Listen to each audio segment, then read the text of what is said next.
हाँ जी friends.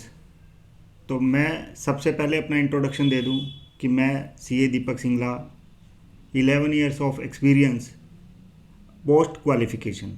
Basically ऐसा introduction दिया जाता है इंटरव्यूज़ में, बट मैं आपको भी इसलिए दे रहा हूँ कि आपको पता होना चाहिए कि जिस व्यक्ति से आप पढ़ रहे हैं या जिससे आप आगे कुछ सुनना चाह रहे हैं, तो उस व्यक्ति की क्वालिफ़िकेशन क्या है, एटलीस्ट वो क्वालिफाइड तो होना चाहिए जिस बात को आप उससे सुनना चाह रहे हैं।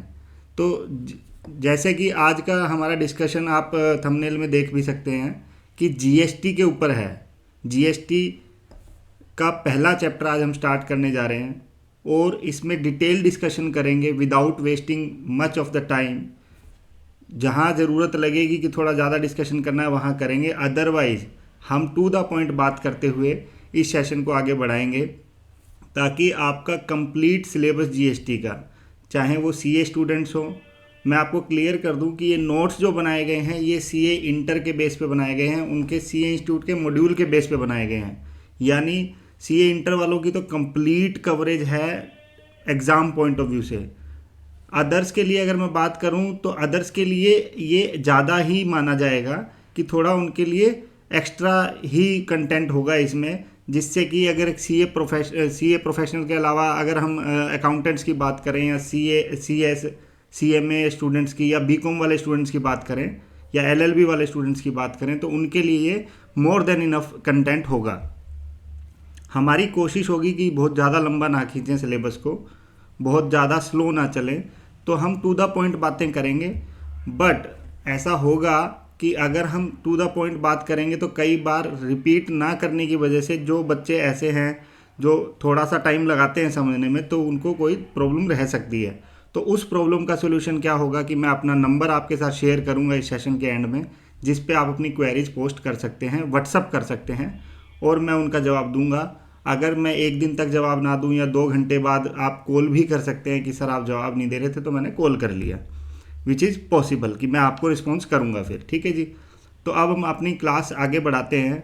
तो सबसे पहले ये मैं आपको बता दूं, हाईली रिकमेंडेड फॉर अकाउंटेंट्स मैंने क्यों लिखा है, क्योंकि मैंने अकाउंटेंट्स को देखा है कि वो नॉलेज ना होने की वजह से एक बहुत ही कम सैलरी पे काम करते रहते हैं, जबकि नॉलेज कोई इतनी बड़ी बात है नहीं आज के सिनेरियो में। तो जहाँ सीएज भी एलएलबीज भी बहुत सारा कंटेंट यूट्यूब पे प्रोवाइड कर रहे हैं, और तब भी बच्चे अगर कम सैलरी में काम कर रहे हैं तो उनके साथ जाती है। तो अपनी नॉलेज बढ़ाएं और सारी चीज़ों को समझ के अच्छे से जानबूझ के करें, तब अपनी वैल्यूएशन आप लगा पाएंगे और अच्छी। ठीक है ना, ताकि आपको कम सैलरी में काम ना करना पड़े और आप अच्छे से ग्रो कर पाएँ फ्यूचर में। ठीक है जी। तो अब ज़्यादा टाइम ना वेस्ट करते हुए हम एक पॉइंट और डिस्कस करना चाह रहे हैं बस, कि जो बच्चे चाहे वो सीए स्टूडेंट्स हो या किसी अदर कोर्स में हो और बार बार फेल हो रहे हैं, तो वो इस बात को थोड़ा सा मेरी ध्यान दे लें कि जो कंटेंट बताया जा रहा है किसी भी क्लास में, किसी भी टीचर ने जो कंटेंट आपको दिया है आप उससे पढ़ें समझें, बट बुक्स जरूर रेफ़र करें और ख़ुद पढ़ने की आदत डालें। तब आपकी यूँ समझ लीजिए कि 100% नॉलेज कवर होगी सिर्फ टीचर के बता देने से और आपके सुन लेने से।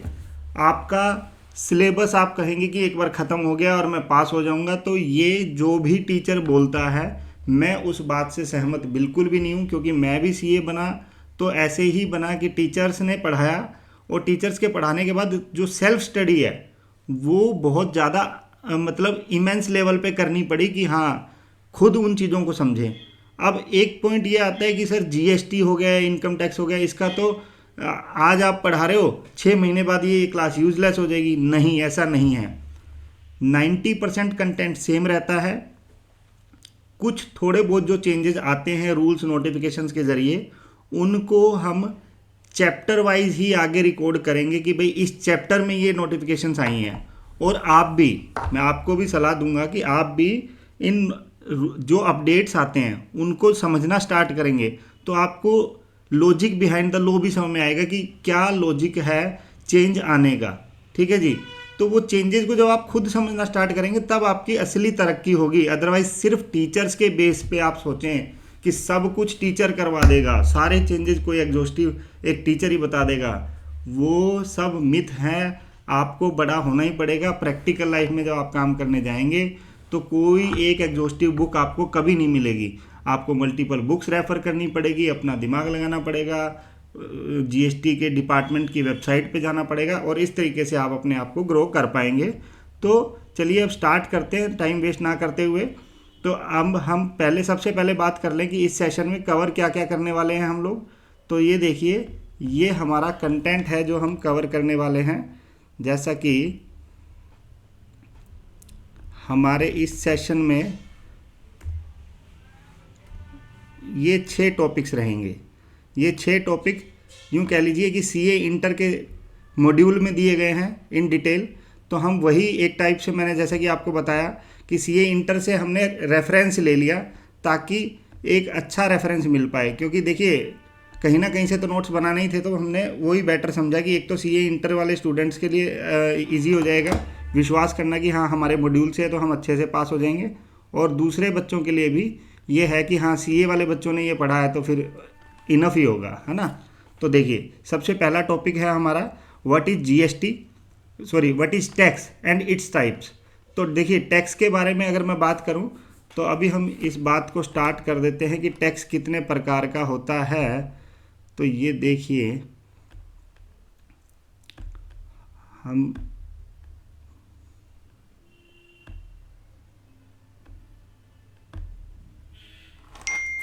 तो जो टैक्स है वो हमारा होता है 2 प्रकार का।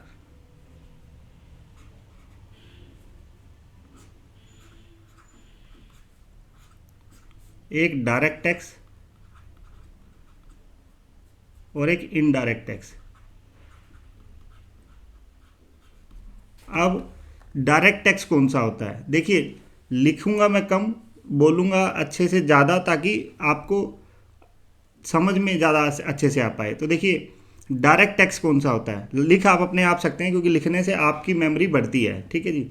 तो डायरेक्ट टैक्स कौन सा होता है, डायरेक्ट टैक्स होता है जो कि जिस व्यक्ति पर लगा है गवर्नमेंट डायरेक्टली उसी से कलेक्ट करती है। गवर्नमेंट डायरेक्टली आपसे क्या कलेक्ट करती है, जैसे कि इनकम टैक्स, ठीक है जी।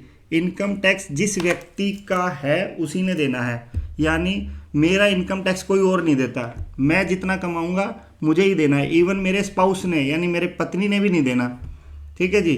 लड़की के केस में पति ने भी नहीं देना, खुद ने ही देना है। जिस व्यक्ति का वो टैक्स है तो उसको बोलते हैं डायरेक्ट टैक्स। और इनडायरेक्ट टैक्स कौन सा होता है, जो टैक्स जिस व्यक्ति ने देना है यानी जिसके ऊपर लगा है, लगा जीएसटी हो गया या एक्साइज कस्टम, जितने भी इनडायरेक्ट टैक्सेस हैं सारे, वो लगे किस पे, लगे छोटी छोटी जनता पे। जो आप देखते हैं कि भाई अगर आप टॉफ़ी भी लेते हैं तो उस पर भी टैक्स लगा होता है, ठीक है जी, जबकि उन बेचारों को पता ही नहीं है। आजकल तो खैर न्यूज़ में ज़्यादा आने लगा कि भाई देखिए दूध पे टैक्स लगा दिया, दही पे टैक्स लगा दिया, हर चीज़ पे टैक्स लगा दिया, सरकार तो हमें मारना चाह रही है, ये वो। तो ये सारी बातें करने के पीछे भी हम अगला जो टॉपिक होगा हमारा, पहले हम इसको क्लोज कर लें कि इनडायरेक्ट टैक्स कौन सा, जो कि लग किस पे रहा है, जो फाइनल कंज्यूमर है। दे कौन रहा है, दे कोई और ही रहा है, यानी जो सेलर है। सेलर कौन, जो आप तक उस चीज को पहुंचा रहा है। कलेक्ट कौन करता है इनडायरेक्ट टैक्स, सेलर, या ऑब्वियसली सेलर ही करता है, चाहे वो एक्साइज ड्यूटी है वो भी इनडायरेक्ट टैक्स है। मैन्युफैक्चरर पहले चीज़ को बनाता है, फिर जब वो बेचता है तो वो टैक्स कलेक्ट करता है। पहले एक्साइज ड्यूटी होती थी जो अभी भी है किसी किसी जगह पे, वो भी हम डिस्कस करेंगे आज के सेशन में। तो जितने भी इनडायरेक्ट टैक्स हैं वो जिस व्यक्ति ने बियर करने हैं वो गवर्नमेंट को कभी भी खुद जाके नहीं जमा करा रहा, यानी खुद कोई चालान जमा नहीं कर रहा, खुद कोई रिटर्न जमा नहीं कर रहा, वो तो बस चीज़ ले रहा है यूज़ कर रहा है, या कोई सर्विस ले रहा है यूज़ कर रहा है बिंदास। बस उसको ये ज़रूर कभी कभार एहसास होता है कि अच्छा इसमें इतना टैक्स भी है, तो वो दे के अपना साइड हो जाता है, जमा कोई और ही करवाता है उसे, ठीक है जी, यानी जो उसको सप्लाई कर रहा है वो करवाता है। तो इसको इसीलिए इनडायरेक्ट टैक्स बोला जाता है। तो जीएसटी कैसा टैक्स है, इनडायरेक्ट टैक्स है। यानी हम अगर अपने सीए स्टूडेंट्स की बात करें तो सीए स्टूडेंट्स की आगे सीए फाइनल में तो जो टैक्स के दो सब्जेक्ट भी अलग अलग बन जाते हैं, डायरेक्ट टैक्स और इनडायरेक्ट टैक्स। तो डायरेक्ट टैक्स में इनकम टैक्स के अलावा पहले एक वेल्थ टैक्स हुआ करता था, वो अभी एबोलिश हो चुका है, 2 4 5 साल हो चुके हैं एबोलिश हुए भी।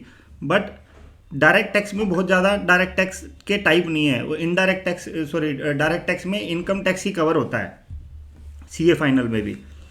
और अगर हम बात करें इनडायरेक्ट टैक्स की, तो इनडायरेक्ट टैक्स में तो बहुत सारे लोग हैं, जैसे एक्साइज, कस्टम, सर्विस टैक्स था पहले, अब जो कि जीएसटी बन गया, वैट था पहले जो कि अब जीएसटी बन गया।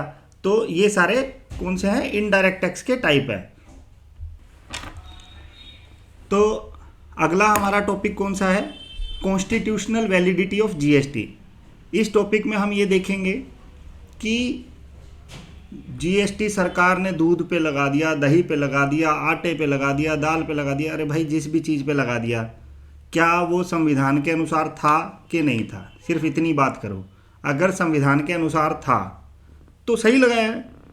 तो संवैधानिक वैधता होनी जरूरी है किसी भी टैक्स को लगाने के लिए, एज सिंपल एज दैट। अगर संवैधानिक रूप से वो अलाउड नहीं है तब वो टैक्स नहीं लगाया जा सकता। अगर कॉन्स्टिट्यूशन उसको अलाउ करता है तो वो टैक्स लगाया जा रहा है और वैलिडली लगाया जा रहा है। अब जैसे इसके पीछे तर्क दे देते हैं हम, दूध दही पे जो लगाया है वो कब लगाया है, जब वो पैक्ड होंगे। Sorry for disturbance. तो बेसिकली कोई भी टैक्स, अगर हम लीगल प्रोफेशनल्स की या सीएस की बात करें तो वो सिर्फ इतना देखते हैं कि भाई अगर bye constitution it is valid, तो कॉन्स्टिट्यूशनली अगर वो वैलिड है तो वो ठीक है। अब उस पर देखिए न्यूज़ चैनल वाले या जनरल पब्लिक बेचारी क्वेश्चन उठाती है, वो ठीक है, उनको हार्श फील होता है कि अच्छा दूध दही पे क्यों लगा दिया। और ठीक है यार, जब आप एक 30 रुपये वाली चीज़ को वैसे भी आप 50 में जब खरीद रहे हैं तो उसमें भी तो आप ज़्यादा पैसे दे ही रहे हैं ना, सप्लायर को तब ज़्यादा दे रहे हैं, तो अब गवर्नमेंट के पास भी चला जाएगा। या फिर आप जैसे लूज आटा लेंगे उस पर नहीं होगा, लूज दूध लेने जाएंगे डेयरी पे तो उस पर नहीं लगेगा। तो जो बेसिक एम्यूनिटीज़ हैं, जो बेसिकली जो चीज़ें नेसेसिटीज़ हैं, उन पे प्राइमा फेसे ही कोई जीएसटी नहीं है अभी भी। ठीक है जी, टू बी वेरी क्लियर। तो हमें ये चेक करना होता है कि क्या वो कॉन्स्टिट्यूशन के तहत वैलिड है या नहीं है। तो कॉन्स्टिट्यूशनल की वैलिडिटी अगली स्लाइड से हम चेक करेंगे। उसके बाद flow of introduction to implementation of GST in India. हम ये चेक करेंगे कि क्या जीएसटी रियल में सिर्फ 2017 में ही आया है या उसकी नींव पहले से रखी गई थी, और वो कब रखी गई थी, किन किन चरणों में वो आगे बढ़ा, और फाइनली 2017 में ये टैक्स जीएसटी जो है इम्प्लीमेंट हो गया। ठीक है जी। उसके बाद हम पढ़ेंगे why and when GST came in India. उसके बाद हम ये चेक करने जाएंगे कि भाई जीएसटी की ज़रूरत क्या थी।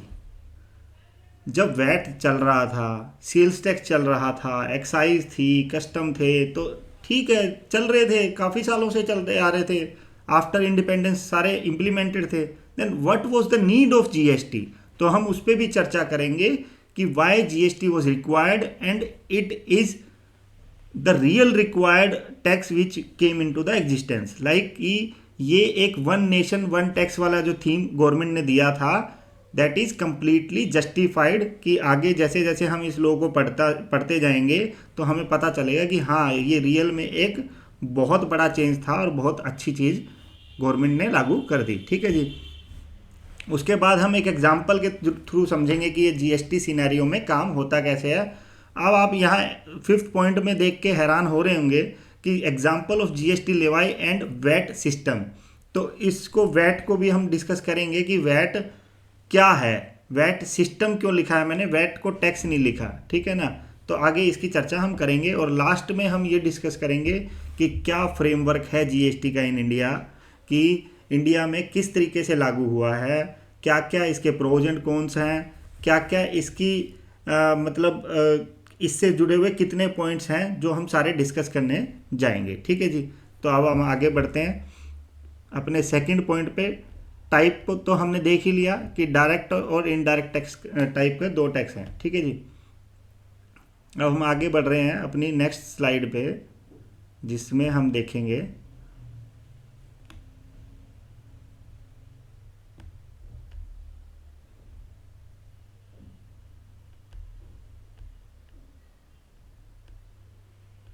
कॉन्स्टिट्यूशनल प्रोविजंस कि कॉन्स्टिट्यूशन के क्या प्रोविजंस हैं जीएसटी को लेकर, कि कॉन्स्टिट्यूशनली जीएसटी वैलिड है या नहीं है, हम उसकी बात कर रहे हैं। तो कॉन्स्टिट्यूशन में क्या पहले से प्रावधान था जीएसटी को लाने का, तो हम उसकी बात कर रहे हैं। तो कॉन्स्टिट्यूशन में देखिए सबसे पहली लाइन जो हमने लिखी है कि कॉन्स्टिट्यूशन क्या है, हमारा सुप्रीम लॉ है।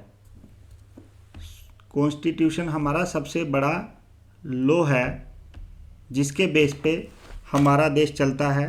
तो ये supreme law of the India है। इसका मतलब क्या समझा हमने कि अगर सुप्रीम कोर्ट ने भी कोई जजमेंट देना है, अगर गवर्नमेंट ने भी कोई टैक्स लाना है, तो कोई भी काम अगर इंडिया में होगा तो वो कॉन्स्टिट्यूशन ऑफ इंडिया के हिसाब से ही होगा, क्योंकि वो सबसे सुपीरियर है।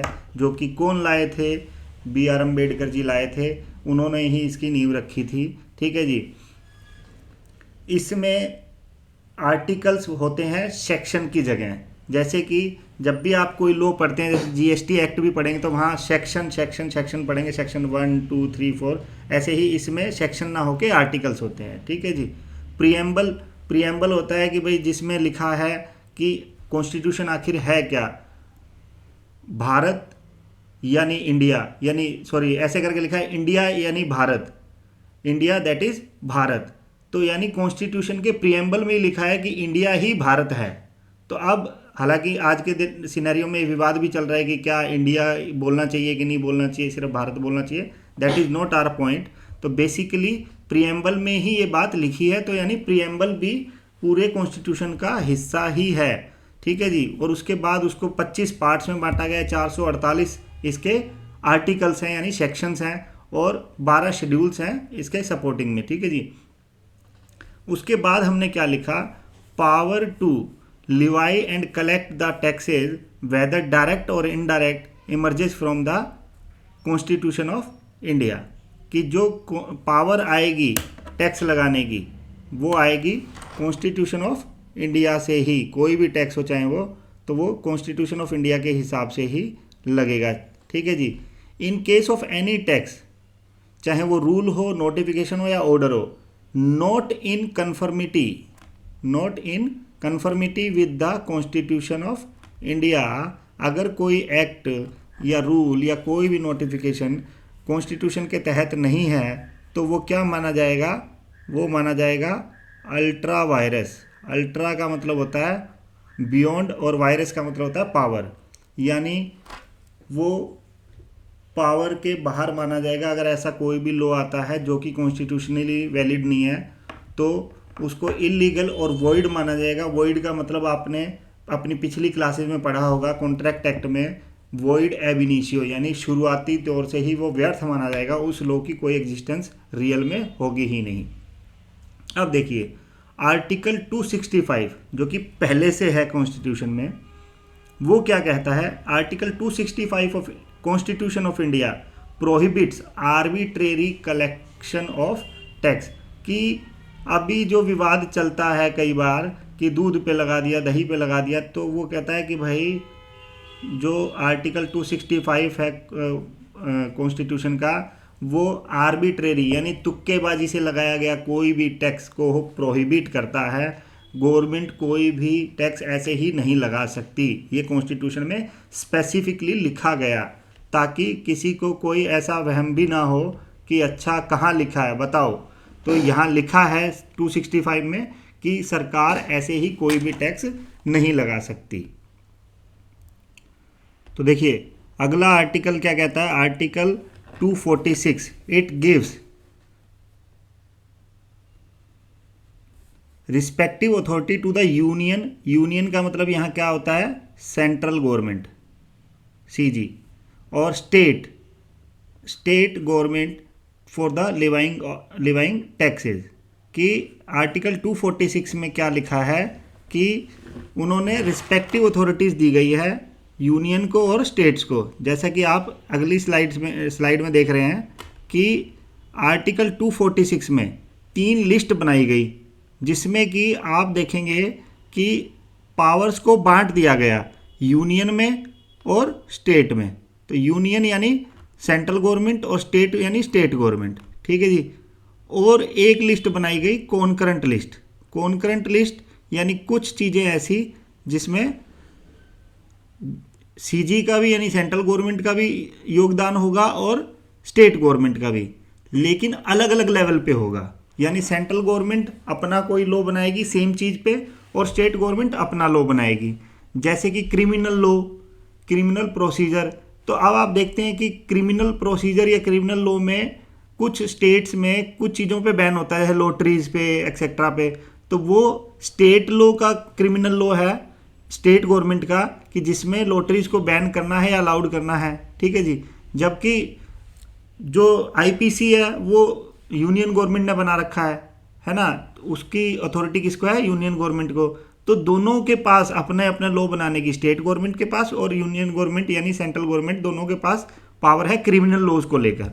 जबकि अगर हम बात करें पहली लिस्ट में, आप देखेंगे पहली लिस्ट में आपको देखने को मिलेगा ये डिफेंस।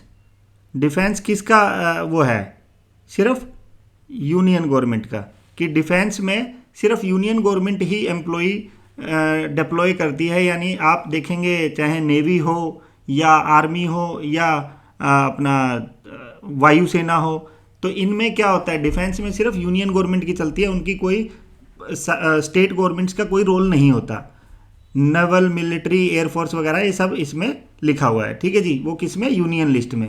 एक्साइज किस में था, यूनियन लिस्ट में, क्योंकि एक्साइज ड्यूटी कौन कलेक्ट करती है, central government. Any other matter, तो पिछली स्लाइड पे आपने देखा होगा 97 article entry number 97 of this list, list number 1 union list, कौन से आर्टिकल में, 246 में। तो यूनियन लिस्ट में एक आर्बिट्रेरी एंट्री दे रखी है, यानी इसमें जो बाकी चीज़ें कवर्ड नहीं है ऊपर वाली एंट्रीज में वो यहाँ आ जाएगी। तो गवर्नमेंट, आप कभी भी देखते हो गवर्नमेंट अपने पास तो कुछ ना कुछ रखती ही है एक्स्ट्रा ऑर्डिनरी चीज़, तो ये चीज़ रखी हुई थी जिसके तहत सर्विस टैक्स लगाया गया।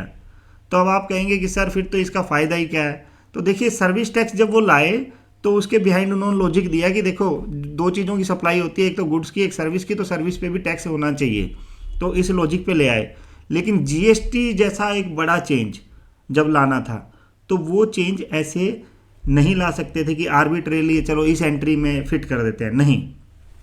जीएसटी एक अलग लॉ ऐसा बना जिसमें एक ही टैक्स, दोनों गवर्नमेंट की भागीदारी, यानी जीएसटी एक ही टाइप की ट्रांजैक्शन पे, सेल पे कौन दे रहा है, स्टेट भी टैक्स ले रहा है और सेंट्रल गवर्नमेंट भी टैक्स ले रही है। स्टेट भी अपने रूल्स बना रही है और सेंट्रल गवर्नमेंट भी अपने रूल्स बना रही है, यानी एक ही मैटर पे, सिंगल मैटर पे। जैसे मैंने बताया कॉन्करेंट लिस्ट में भी ऐसे मैटर्स बटे हुए थे कि इस मैटर पे अलग अलग चलोगे, एक ही लॉ के अंदर दोनों नहीं घुसे हुए थे। यहाँ जीएसटी में क्या है, एक ही लॉ में दोनों पार्टियां घुसी हुई है, सेंट्रल गवर्नमेंट भी और स्टेट गवर्नमेंट भी। तो उसके लिए आर्टिकल 246 काम नहीं आया, यानी इन लिस्ट में से किसी में भी ये चीज़ नहीं मानी गई। जैसे इसलिए इनको क्या करना पड़ा, एक नया आर्टिकल 246A इंट्रोड्यूस करना पड़ा, जिसके तहत जीएसटी को इंट्रोड्यूस किया गया कि भाई एक नया आर्टिकल इंट्रोड्यूस करके ही। अब आप कहेंगे सर ये तो बिल्कुल ही बवाल हो गया, मतलब कॉन्स्टिट्यूशन में पावर नहीं थी तो जनरेट कर ली। तो देखिए एट द एंड तो कॉन्स्टिट्यूशन बनाने वाले भी कुछ लोग थे, ठीक है जी, यानी जो गवर्नमेंट रन कर रहे थे, कॉन्स्टिट्यूशन के अकॉर्डिंग चलने की उन्होंने बोला, गवर्नमेंट जो भी बनेंगी कॉन्स्टिट्यूशन के अकॉर्डिंग चलेगी। यानी पब्लिक अगर किसी चीज़ को अपोज करना चाहती है तो वो करेगी इस बिहाफ पे कि गवर्नमेंट को ये अथॉरिटी मिलती ही नहीं है कॉन्स्टिट्यूशन से। लेकिन अगर गवर्नमेंट में बैठे हुए सारे लोग एक चीज़ पे एग्री हो जाते हैं, अब हमारे देश में गवर्नमेंट किस प्रकार की है, चाइना की तरह सिंगल गवर्नमेंट तो है नहीं, ठीक है जी। तो हमारे यहाँ कैसा स्ट्रक्चर है, फेडरल स्ट्रक्चर है। फेडरल स्ट्रक्चर में दो टाइप की गवर्नमेंट्स होती हैं, यूएसए में, इंडिया में। यहाँ फेडरल स्ट्रक्चर है कि एक तो सेंट्रल गवर्नमेंट और एक स्टेट गवर्नमेंट। स्टेट गवर्नमेंट्स का भी बहुत बड़ा रोल होता है। जैसे कि अभी आप जब भी इलेक्शन देखते हैं तो उसमें स्टेट गवर्नमेंट्स अपने लेवल पे अपने काम करती है, अपनी अड़ंगियाँ लगाती है और सेंट्रल गवर्नमेंट अपने तरीके से काम करती है। तो यहाँ पे क्लैशेज हो सकते हैं। तो अब सेंट्रल गवर्नमेंट में मान लीजिए बीजेपी की गवर्नमेंट है और स्टेट गवर्नमेंट में ज़्यादातर बीजेपी की गवर्नमेंट नहीं है, तो ऐसे में क्या होगा, दोनों की सहमति बनेगी नहीं और ऐसी अमेंडमेंट्स होंगी नहीं। तो इस पे सबकी सहमति बनवा के तब अमेंडमेंट लाई गई थी। तो कॉन्स्टिट्यूशनल अमेंडमेंट कोई किसी नॉर्मल लॉ की तरह अमेंड नहीं होती, उसके लिए बहुत ज़्यादा मेजोरिटी चाहिए होती है। तो इसलिए ऐसा ना समझें कि कॉन्स्टिट्यूशन में भी सरकार कुछ भी कर देगी, कुछ भी ऐसे नहीं कर पाती, पूरा वैलिड तरीके से ही काम होते हैं। ठीक है जी। हम सब पढ़ने लिखने वाले लोग इन मिथ से बाहर आए कि ऐसे ही हवा में कुछ भी हो जाता है। हवा में कुछ भी नहीं होता, सारी चीज़ों के पीछे कुछ ना कुछ लॉजिक होता है। ठीक है जी। तो अब देखिए, कॉन्स्टिट्यूशन में जब जब अमेंडमेंट आती है तो उसको बोल दिया जाता है, एक नंबर दिया जाता है, ये 101वीं अमेंडमेंट थी। तो जब भी अमेंडमेंट आती है तो उसका नाम ही दे दिया कॉन्स्टिट्यूशनल अमेंडमेंट एक्ट 2016। यानी 2017 में जीएसटी आया था, 2016 में कॉन्स्टिट्यूशन में एक अमेंडमेंट लाई गई। ठीक है जी, 101वीं अमेंडमेंट। यानी आज तक कॉन्स्टिट्यूशन पिछले 75 सालों में सिर्फ 101 बार ही अमेंड हुआ है, जबकि लो तो पता नहीं कितने आए कितने गए। जैसे अभी मैंने बताया वेल्थ टैक्स, जो कि डायरेक्ट टैक्स का एक पार्ट था, वो चला गया, कुछ साल ही रहा। ठीक है जी। तो कॉन्स्टिट्यूशन में अमेंडमेंट रोज रोज नहीं होती।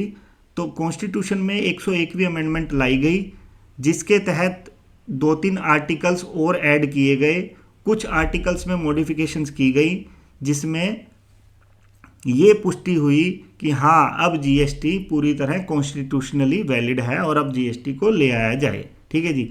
यानी अगर ऐसा नहीं होता कि अगर एक गवर्नमेंट ने सोचा, सेंट्रल गवर्नमेंट ने सोचा और वो जीएसटी ले आई, जब तक सारी स्टेट गवर्नमेंट्स या कुछ मेजॉरिटी स्टेट गवर्नमेंट्स अपना हाँ नहीं देगी, अपनी सहमति नहीं देगी, तब तक ऐसा नहीं था पॉसिबल। तो ये अमेंडमेंट हुआ कॉन्स्टिट्यूशन में, आर्टिकल 246 लाया गया, जिसमें ये ले आया गया कि जीएसटी को अब इम्प्लीमेंट कर सकते हैं। ठीक है जी। तो देखिए, introduction of GST require amendment in constitution to enable integration of central excise duty, additional duties of custom में कई टाइप की ड्यूटीज लगती हैं, state VAT and certain state specific taxes. तो एंड सर्विस टैक्स को कैसे भूल गए। तो सर्विस टैक्स को भी, इन सब को इंटीग्रेट कर दिया गया, यानी जोड़ दिया गया। ठीक है जी। अभी आप देख रहे हैं पेन थोड़ा सा चलाने की प्रैक्टिस हो रही है मुझे, तो जब अच्छे से हो जाएगी तो अच्छे से चलने लग जाएगा। ठीक है जी। तो इनटू अ कंप्रीहेंसिव यानी इनका एक कंबाइंड लॉ बन गया। ठीक है जी। Goods and service tax. तो जीएसटी रिक्वायर करता था अमेंडमेंट इसलिए क्योंकि इन सबको मर्ज करना था, सारे लॉज को, अपना सेंट्रल एक्साइज को, कस्टम्स को, स्टेट वैट्स को और सर्विस टैक्स को। ठीक है जी। तो अब की चेंजेस क्या क्या हैं जो अमेंडमेंट लाई गई 2016 में। तो इसमें चेंजेस देखिए, एक तो concurrent power to the parliament and state legislature to make the law regarding the law governing the taxes on the goods and services, कि एक कॉन्करेंट पावर दी गई। कॉन्करेंट का मतलब क्या होता है, एक जॉइंट पावर। अब कॉन्करेंट लिस्ट में जो मैटर लिखे गए हैं उनमें पावर जॉइंट नहीं है, पावर अलग अलग है। उसके बाद IGST on interstate transaction of goods and services to be levied and collected by CG and apportioned between the union government and state government. अब देखिए कि आईजीएसटी पहले क्या होता था, फिर से मैं बोल रहा हूँ कि ये अमेंडमेंट लाने की ज़रूरत क्यों पड़ी, कॉन्करेंट लिस्ट में क्यों नहीं लिखा जा सका, क्योंकि पहले क्या होता था, सेल्स टैक्स जो होता था, यानी एक स्टेट से दूसरी स्टेट में जब कोई ट्रांजैक्शन हुई सेल्स की, तो वहाँ सीएसटी लगता था, सेंट्रल सेल्स टैक्स। तो वो किसके पास आता था, सेंट्रल गवर्नमेंट के पास। विद इन स्टेट जो ट्रांजैक्शन होती थी वो किसके पास टैक्स जाता था, वो वैट जाता था स्टेट गवर्नमेंट के पास।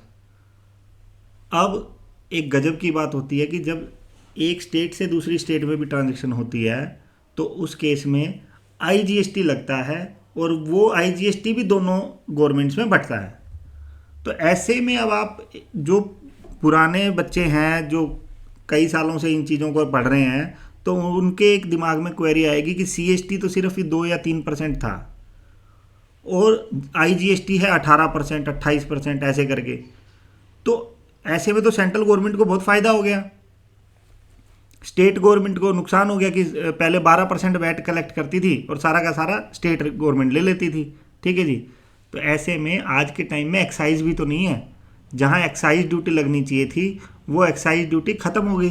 तो एक्साइज ड्यूटी जब ख़त्म हो गई तो ऐसे में जो सेंट्रल गवर्नमेंट को लॉस हुआ उसकी भरपाई कैसे होगी? वो भरपाई ऐसे ही होती है कि कोई भी ट्रांजेक्शन होती है तो एक हिस्सा सेंटर का, एक स्टेट का, तो ये बांट दिया गया कि भैया देखो ऐसा है, एक्साइज को भी साइड में रख दिया, वैट को भी साइड में रख दिया, तो मिला के बनाया और आधा आधा ले लेंगे। क्योंकि पहले वैट के सिस्टम में तो मैक्सिमम रेट 12% थी, 12.5%। ठीक है जी। आज की डेट में तो ये देख रहे हो एक्साइज ड्यूटी जबकि बहुत हाई थी, आज की डेट में 18%, 28% इतनी हाई हाई भी रेट है जीएसटी में। ठीक है। इसलिए आईजीएसटी के केस में भी सेंट्रल गवर्नमेंट को एक हिस्सा मिलेगा और स्टेट गवर्नमेंट को। कौन सी स्टेट गवर्नमेंट को? जिस स्टेट में वो माल गया है। ठीक है जी। GST will be levied on all supplies of goods and services. तभी तो इसको नाम दिया गया कि सारे गुड्स और सारी सर्विसेज पे लगेगी एक्सेप्ट फ्यू प्रोडक्ट्स। अब यहाँ फ्यू प्रोडक्ट्स को हाईलाइट कर रहा हूँ मैं, वाई प्रोडक्ट्स ओनली। कोई भी सर्विस एक्सक्लूजन में नहीं है, सारी सर्विसेज पे जीएसटी है। अच्छा, इसको अगर मैं सर्विस टैक्स बोल दूँ तो भी चलेगा, क्योंकि गुड्स एंड सर्विस टैक्स है, तो गुड्स टैक्स और सर्विस टैक्स। ठीक है जी। तो सारी सर्विसेज पे सर्विस टैक्स यानी जीएसटी लगेगा, जबकि गुड्स पे कुछ गुड्स ऐसे थे जिनको एक्सक्लूड रखा गया यानी उनको बाहर रखा गया। जैसे कि आप आगे देखेंगे कि कुछ गुड्स को बाहर क्यों रखा गया, क्या लॉजिक था। एग्जाम्पल के तौर पे मैं अभी बता देता हूँ। एल्कोहलिक लिकर को, जो ह्यूमन कंजम्पशन के लिए शराब होती है, उसको जीएसटी की रिजाइम से बाहर रखा गया क्योंकि वो स्टेट गवर्नमेंट्स के अंडर आती है। स्टेट गवर्नमेंट्स का रेवेन्यू बहुत ज़्यादा है उस पर। जैसे कि आप देखते हैं बिहार में शराब बैन है, तो वहाँ बिहार गवर्नमेंट की ये कह लो कि उदारता है या वट एवर इट इज़, कि बिहार गवर्नमेंट अपने वहाँ के लोगों को नहीं चाहती कि वो बर्बाद हो, तो वो टैक्स लेती नहीं है ये इतना हैवी वाला टैक्स, जबकि अदर गवर्नमेंट्स लेती हैं ये वाला टैक्स। तो इनको सारी स्टेट गवर्नमेंट्स ने अपोज किया कि नहीं भैया देखो ऐसा है, सारे चीज़ों को लगा लो, मिक्स कर लो टैक्स को, लेकिन हमारा ये शराब वाली चीज़ को हम मिक्स नहीं करने देंगे। ठीक है जी। शराब पे स्टेट गवर्नमेंट्स ही अपना टैक्स लगाएंगे और जो पुराने टाइम का टैक्स था वही लगेगा। ठीक है जी। और भी 2-3 चीज़ें हैं, पेट्रोलियम प्रोडक्ट्स, टोबैको प्रोडक्ट्स, उन पे है। टोबैको पे तो ऑल दो जीएसटी भी है। ठीक है जी। तो कुछ चीज़ों को एक्सक्लूड किया गया, अदरवाइज सारी सर्विसेज पे और सारे गुड्स पे जीएसटी को इम्प्लीमेंट कर दिया गया। अब यहाँ हम फटाफट गो थ्रू कर रहे हैं कि कॉन्स्टिट्यूशनल वैलिडिटी ऑफ जीएसटी तो हमने देख ली कि आर्टिकल 246A को इंट्रोड्यूस करके, जो कि CAA हम इसको CCA बोल रहे हैं, कॉन्स्टिट्यूशनल अमेंडमेंट एक्ट 101 2016, यानी ये अमेंडमेंट्स लाई गई CCA में। एक तो आर्टिकल 246, आर्टिकल 269A और आर्टिकल 279A, यानी ये 3 आर्टिकल्स नए इंट्रोड्यूस किए गए। ठीक है जी, कॉन्स्टिट्यूशन में, जिसमें फिर से ये बात तो खैर रिपीट ही की गई है ये वाली, कि एक तो कंबाइंड पावर दे दी गई सेंट्रल गवर्नमेंट को और स्टेट गवर्नमेंट को, दोनों को मिला के एक पावर बना दी गई। ठीक है जी। To charge and share the GST on all goods and services except few. ठीक है जी। यहाँ आर्टिकल 366 12A का जिक्र किया गया है कि स्पेसिफिकली एक्सक्लूड किया गया alcoholic liquor for human consumption को। ठीक है जी। और यहाँ पे हमने लिखा कि पार्लियामेंट यानी central government has exclusive power to make principle for determining the place of supply. कि देखिए सारी चीज़ों को बांट दिया कि कोई भी टैक्स बनेगा, कोई भी लॉ बनेगा जीएसटी को लेके, वो दोनों गवर्नमेंट्स मिलके बनाएंगी।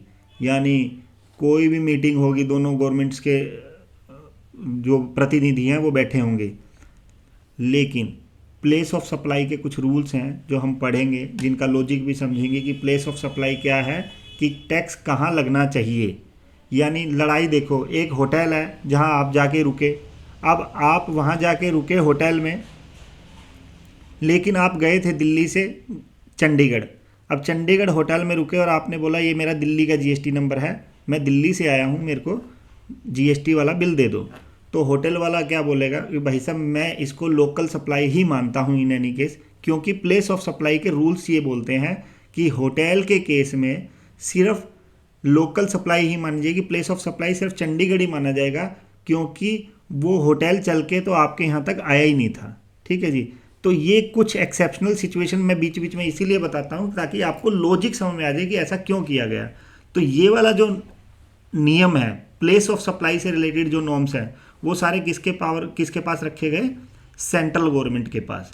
बाकी सारी जैसे कि जितने भी टैक्सेज, जो भी जीएसटी के लॉज हैं, यानी आईजीएसटी एक्ट, सीजीएसटी एक्ट, तो आईजीएसटी एक्ट इंटीग्रेटेड जीएसटी, यानी एक स्टेट से दूसरी स्टेट, तो वहाँ तो पहले भी सेंट्रल गवर्नमेंट का ही रोल था, वहाँ पे पहले सीएसटी लगता था, तो ऑब्वियसली अभी भी सेंट्रल गवर्नमेंट के पास ही है आईजीएसटी।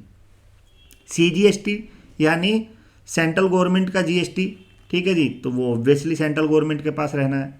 एसजीएसटी या यूटीजीएसटी यानी यूनियन टेरिटरीज का जीएसटी या स्टेट गवर्नमेंट का जीएसटी, उसके लिए एसजीएसटी या यूटीजीएसटी एक्ट बनाए गए स्टेट गवर्नमेंट्स के द्वारा। तो आप आगे जाके डिस्कशन में देखेंगे कि जीएसटी के तो एक्ट ही 35 बन जाते हैं टोटल, ये दो तो सेंट्रल गवर्नमेंट के और बाकी सारे स्टेट गवर्नमेंट्स के या यूनियन टेरिटरीज़ के। ठीक है जी। तो वो भी हम देखेंगे कि सारी स्टेट्स का अलग अलग जीएसटी का एक्ट है, बट हमारे सिलेबस में क्या, किसी भी सिलेबस में स्टेट्स का जीएसटी एक्ट कभी भी नहीं होगा, सबका सिर्फ सेंट्रल वाला ही होगा, क्योंकि सीजीएसटी की ही रेप्लिका होती है एसजीएसटी। एक वाइट पेपर यानी एक फॉर्मेट दे दिया जाता है कि इसी फॉर्मेट पे आपने बनाना है, क्योंकि वो सिंक तो करने ही पड़ेंगे। सिंक किसको, सिंक्रोनाइज तो करने ही पड़ेंगे, कि भाई ऐसा नहीं हो सकता ना कि सीजीएसटी कहीं और चल रहा है, एसजीएसटी अलग, एक ही लाइन पे रहेंगे, तभी तो ऐसा होता है ना, या तो दोनों नहीं लगेंगे या दोनों लगेंगे। ठीक है जी, और दोनों लगेंगे तो सेम रेट से लगेंगे। ठीक है जी। उसके बाद हम देख लेते हैं कि जो दूसरा आर्टिकल 269A लिखा है न्यूली इंसर्टेड थ्रू वही कॉन्स्टिट्यूशन अमेंडमेंट एक्ट 2016 के थ्रू, ये एक और आर्टिकल लाया गया।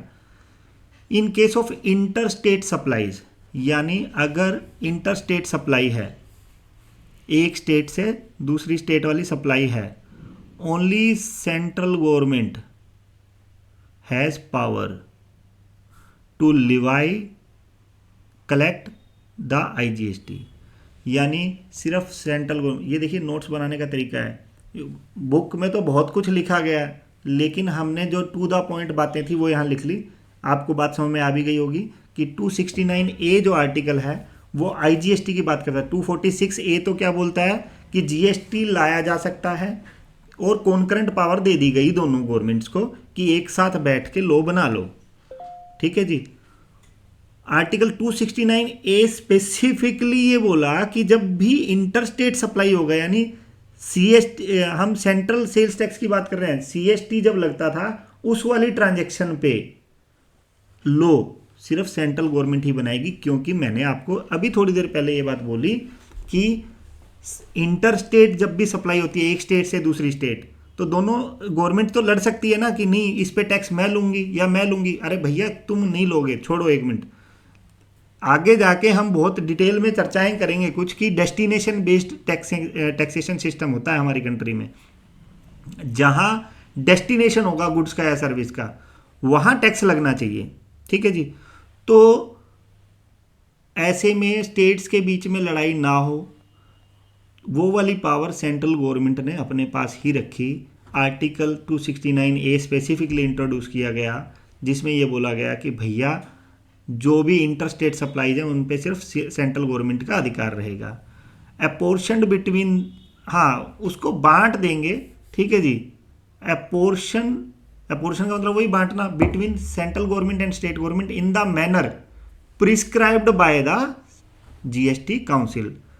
यहाँ पे अब आप एक चीज़ और मेरी बड़ी ध्यान से सुन लें कि जीएसटी लॉ पूरा रूल बेस्ड है, यानी रूल्स बनते रहेंगे, बीच बीच में चेंज होते रहेंगे। क्योंकि पहले जो जैसे इनकम टैक्स है, इनकम टैक्स में एक सेक्शन लिखा है, उसको चेंज करना बड़ा मुश्किल होता है। जब तक बजट नहीं पेश होता है, स्पेशली सभा नहीं बुलाई तब तक वो चेंज नहीं हो सकता। लेकिन जीएसटी में कभी भी चेंजेस लाए जा सकते हैं। तो हर जगह ये लिख दिया जाता है एज प्रिस्क्राइब्ड। तो यानी जो बात प्रिस्क्राइब की गई, तभी तो जीएसटी काउंसिल की मीटिंग होती रहती है और जीएसटी में चेंजेस आते रहते हैं। ठीक है जी। तो यहाँ भी यही बात दे दी गई कि जो अपोर्शनमेंट होगा आईजीएसटी का, वो उस मैनर में होगा जो जीएसटी काउंसिल बोलेगी। ठीक है जी। इंपोर्ट, ये येलो कलर में कुछ स्पेशल लिखा हुआ है, इंपोर्ट ऑफ गुड्स और service will always be deemed as inter state supply. अब आप समझिए, इंपोर्ट है यानी दूसरी कंट्री से माल आया है, दूसरी कंट्री से आया है, तो वो स्टेट्स का तो आपस में मतलब किस स्टेट की बात करें, जिस स्टेट में आया, चलो जैसे गुजरात में आया है या कहीं और पोर्ट पे आया है, ठीक है जी, तो वो तो चलो वो स्टेट तो फाइट करेगी, ठीक है, कि मुझे पैसा मिलना चाहिए। ऐसे में ये बोल दिया गया कि भैया इंटर स्टेट सप्लाई को, सॉरी, इंपोर्ट को हमेशा इंटर स्टेट सप्लाई माना जाएगा, एक स्टेट से दूसरी स्टेट माना जाएगा, क्योंकि वो तो कंट्री ही अलग से आया है माल। तो ऐसे में फिर से किसका रोल आ गया, सेंट्रल गवर्नमेंट का रोल आ गया। क्योंकि इंटर स्टेट के बारे में जस्ट अभी अभी ऊपर हमने क्या पढ़ा है कि इंटर स्टेट सप्लाईज पे किसका अधिपत्य है, सेंट्रल गवर्नमेंट का, यानी उसके रूल सेंट्रल गवर्नमेंट बनाएगी, जीएसटी काउंसिल बताएगी कैसे बंटवारा होना है। तो हो सकता है इंपोर्ट के केस में, क्योंकि पहले जो कस्टम्स वाले टैक्स थे वो सारे सिर्फ और सिर्फ सेंट्रल गवर्नमेंट के पास जाते थे। अब आईजीएसटी लगेगा यानी उस पर, तो वो आईजीएसटी किसके पास जाएगा, सेंट्रल गवर्नमेंट। ऑब्वियसली आईजीएसटी है तो दोनों पे जाना चाहिए, वो मैनर कौन बताएगा, जीएसटी काउंसिल बताएगी। ठीक है जी। In case of goods basic custom duty, यानी पुराने वाली जो कस्टम ड्यूटी है वो अभी भी लगेगी, will also charge along with the IGST, IGST लगेगा। किस केस में, गुड्स जब इंपोर्ट होंगे। While in case of services only IGST will chargeable. अगर सर्विस इंपोर्ट करी है तो सिर्फ आईजीएसटी लगेगा, उस पर कस्टम ड्यूटी नहीं लगेगी। कस्टम ड्यूटी जो कि पहले भी आपने सुना होगा, एयरपोर्ट पे आते हो तो कस्टम वाले रोक लेते हैं, तो वो गुड्स लोगे तभी तो रोकेंगे। आप वहाँ कुछ सर्विसेज लेकर आए या वहाँ आप किसी व्यक्ति को अपॉइंट करके आए कि मेरे यहाँ ढोलकी बजाने आ जियो, मेरे यहाँ कोई काम करने आ जियो, तो वो ऑब्वियसली यार उस पर सिर्फ आईजीएसटी लगेगा, कस्टम्स वाले उसको पकड़ ही नहीं पाएंगे, यानी कस्टम ड्यूटी उस पर नहीं लगेगी। ठीक है जी। सर्विस के केस में, गुड्स के केस में कस्टम ड्यूटी भी पुराने वाली अभी भी लगेगी, यानी सेंट्रल गवर्नमेंट ने अपने पास कुछ अभी भी मज़ेदार चीज़ें रखी हैं। ठीक है जी। उसके बाद हम आ रहे हैं कि आर्टिकल 279 क्यों लाया गया, जो कि जीएसटी का सबसे मेन चीज़ है। कि 279 तो बोला कि भाई प्रेसिडेंट ऑफ इंडिया जो होगा कॉन्स्टिट्यूट करेगा जीएसटी काउंसिल, जो उन्होंने कर भी दी। प्रेसिडेंट ऑफ इंडिया ने 15 सितंबर 2016 को एक काउंसिल बना दी गई, उसमें मेंबर्स रखे गए। कौन कौन मेंबर्स रखे गए, एक तो यूनियन फाइनेंस मिनिस्टर, जो कि आजकल हमारी union finance minister Nirmala Sitharaman ji हैं। ठीक है जी। वो होंगी चेयरपर्सन, यानी वो उस मीटिंग की प्रधानाचार्य होती हैं। ठीक है जी। Union minister of states in charge of revenue और फाइनेंस, कि यूनियन मिनिस्टर ऑफ स्टेट्स के यूनियन मिनिस्टर्स। ठीक है जी। Minister in charge of finance और टैक्सेशन और any other minister nominated by each state, कि हर एक स्टेट से एक नॉमिनेटेड व्यक्ति भी आएगा, चाहे वो उनका वो उनका minister in charge of finance हो या कोई भी दूसरा मिनिस्टर हो सकता है। Out of these one will be vice chairperson, यानी एक तो प्रधानाचार्य, यानी प्रधानाचार्य मैं ऐसा वर्ड यूज क्यों कर रहा हूँ, जो उसको लीड करेगा, उस मीटिंग को, काउंसिल को जो लीड करेगा। तो एक तो यूनियन फाइनेंस मिनिस्टर यानी निर्मला सीतारमन जी चेयरपर्सन होंगी, और एक स्टेट्स में से एक व्यक्ति वो आपस में चुन सकती हैं कि ये ज़्यादा पढ़ा लिखा है, मान लो केजरीवाल जी को चुन लिया कि भाई इसको हम बनाएंगे अपना वाइस चेयरपर्सन उस जीएसटी काउंसिल का। ठीक है जी। उसके बाद GST council shall make GST council क्या करेगी, recommendations to the union and states on, GST council क्या करेगी, रिकमेंडेशन देगी यूनियन को और स्टेट्स को, ऑब्वियसली दोनों को देगी क्योंकि पूरा का पूरा जीएसटी दोनों के ऊपर ही बंटता है, दोनों के बीच में यानी, है ना जी। तो उनको किस किस चीज़ पे रिकमेंडेशन देगी जीएसटी काउंसिल, एक तो एग्जेम्पशन कि किन किन गुड्स और सर्विसेज पे टैक्स नहीं लेना, जैसे पहले इनको दूध दही एक्सेट्रा को एग्जेम्प्टेड रखा होगा, चाहे वो पैक्ड हो अनपैक्ड हो, लेकिन अभी क्या है वो एग्जेम्पशन हटा दी, यानी उन पे भी टैक्स लगा दिया कि भाई अब जो पैक्ड दूध दही है उन पे भी टैक्स लगेगा, आटे पे भी लगता है। भावुक नहीं होना, लॉजिकली समझना है, जब आप 30 वाली चीज़ को 50 में खरीद रहे हैं तो 5 रुपये सरकार को भी देने हैं, ठीक है जी। Threshold limits, threshold limits जैसे कि हमने सुना कि आप 40 लाख रुपए तक के अगर गुड सप्लाई करते हैं तो आपको जीएसटी में रजिस्टर करवाने की ज़रूरत नहीं है, ठीक है जी। तो इस बारे में भी हम चर्चा करेंगे फ्रेमवर्क वाले पोर्शन में कि अगर ये सिचुएशन है कि 40 लाख रुपए तक का अगर आप गुड्स सप्लाई करते हैं सिर्फ गुड्स, तो आपको जीएसटी नंबर लेने की ज़रूरत नहीं है। 20 लाख रुपए तक की अगर सर्विसेज सप्लाई करते हैं तो आपको जीएसटी नंबर लेने की ज़रूरत नहीं है। ऐसा करने के पीछे स्वाभाविक सी बात है, एक लॉजिक है कि स्मॉल टैक्स पेयर्स पे अगर आप ये बोल दें कि कोई व्यक्ति अगर 100 रुपये की भी, 1000 रुपये का भी या 2000 रुपये का भी काम करेगा तो उस पर सर्विस टैक्स लगेगा, जीएसटी लगेगा, तो वो बेचारा व्यक्ति तो 2000 रुपये कमाने के लिए 10,000 रुपये सीए को दे, खर्चे करे, अकाउंटेंट रखे, वो चीज़ें उसके लिए पॉसिबल नहीं है। तो इसलिए बोला भाई 20 लाख रुपए तक के या 40 लाख रुपए तक के गुड्स बेच के क्या ही कमा लेगा व्यक्ति, तो 40 लाख रुपए तक की अगर ट्रांजैक्शन है तो उस पर जीएसटी नहीं लगेगा, वो थ्रेश होल्ड बोला जाता है उस चीज़ को। रेट्स ऑफ टैक्सेज कि टैक्स का रेट क्या रहेगा जीएसटी का, rules and regulation relating to GST, जो भी रूल्स रेगुलेशन तो बनाती जीएसटी काउंसिल है, और डिस्प्यूट रेजोल्यूशन यानी अगर कोई विवाद होता है तो उसको कैसे निवारण किया जाएगा, इसका भी कौन बनाएगा रूल, वो जीएसटी काउंसिल ही बनाएगी, ठीक है जी। तो अब हम अगले पोर्शन पे बढ़ रहे हैं। हमारा अगला topic flow of introduction to implementation of GST in India, यानी इंडिया में जीएसटी कब से कब क्या क्या घटनाएं घटित हुई वो सारी की अब हम चर्चा कर रहे हैं। और फाइनली 2017 में जीएसटी आ गया, हम उसके बाद तो खैर जर्नी स्टार्ट हो ही चुकी है, ठीक है जी। तो लेकिन आप यहाँ देख के थोड़ा सा हैरान हो सकते हैं कि इन द ईयर 2000 मतलब सन 2000 में 17 साल पहले the then Prime Minister introduced the concept of GST and set up a committee to design the GST model for the country। यानी सन 2000 में ही इसकी नींव रख दी गई थी और तब के फाइनेंस मिनिस्टर ने एक कमेटी इंट्रोड्यूस करी, कमेटी बनाई, ठीक है जी। ये कहा गया कि इस टैक्स को हमने लाना है इंडिया में।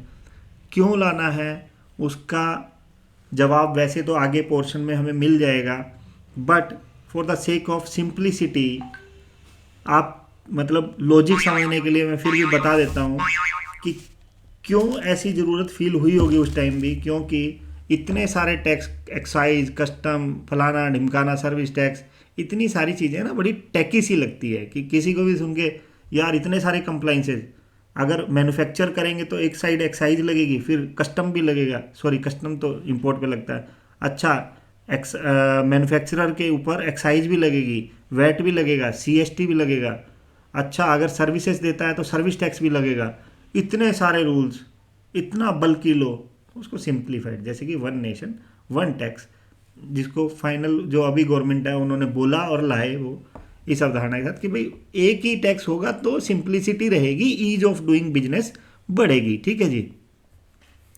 सन 2000 में ये बात हुई, कमेटी बनाई गई, कुछ नहीं हुआ होगा। फिर उसके बाद 2006 में announcement by union finance minister during the budget of 2006-07 that GST would introduced from 1 अप्रैल 2010। मतलब 2006 में ये बात बोली गई कि 1 अप्रैल 2010 से हम ये जीएसटी ले आएंगे, बट सो सैड कि तब भी ये कुछ नहीं हुआ। उसके बाद 2014 में आप टाइमलाइन देख रहे हैं, पहले 6 साल बाद सीधा बात हुई, फिर सीधा 8 साल बाद बात हुई कि 2014 में, ओह 14 में तो खैर गवर्नमेंट ही चेंज हो गई थी, तो 2006 के बाद 2010 में लाना था, इतना 4 साल लग गए, नहीं ला पाए, है ना। The constitution 122nd amendment bill was introduced in Lok Sabha, यानी कॉन्स्टिट्यूशनल अमेंडमेंट बिल पेश किया गया लोकसभा में 2014 में, ठीक है जी। अगस्त 2016 में द कॉन्स्टिट्यूशन 101 यानी 101वीं अमेंडमेंट वॉज इनेक्टेड। इनेक्टेड का मतलब क्या होता है, एक्ट वॉज इनेक्टेड, यानी वो एक्ट आ गया 2016 में 101वीं अमेंडमेंट वाला, कॉन्स्टिट्यूशनल अमेंडमेंट वाला एक्ट आ गया, ठीक है जी। उसके बाद मैं बता दूं, इस पे कोई कॉपीराइट ना हो, मतलब इशू ना आए, ये जीएसटी, ये सीए इंटर के मॉड्यूल से कॉपी किया गया, ये चार्ट भी मैंने अपनी तरफ से नहीं बनाया, तो ये पूरी तरह विश्वसनीय है।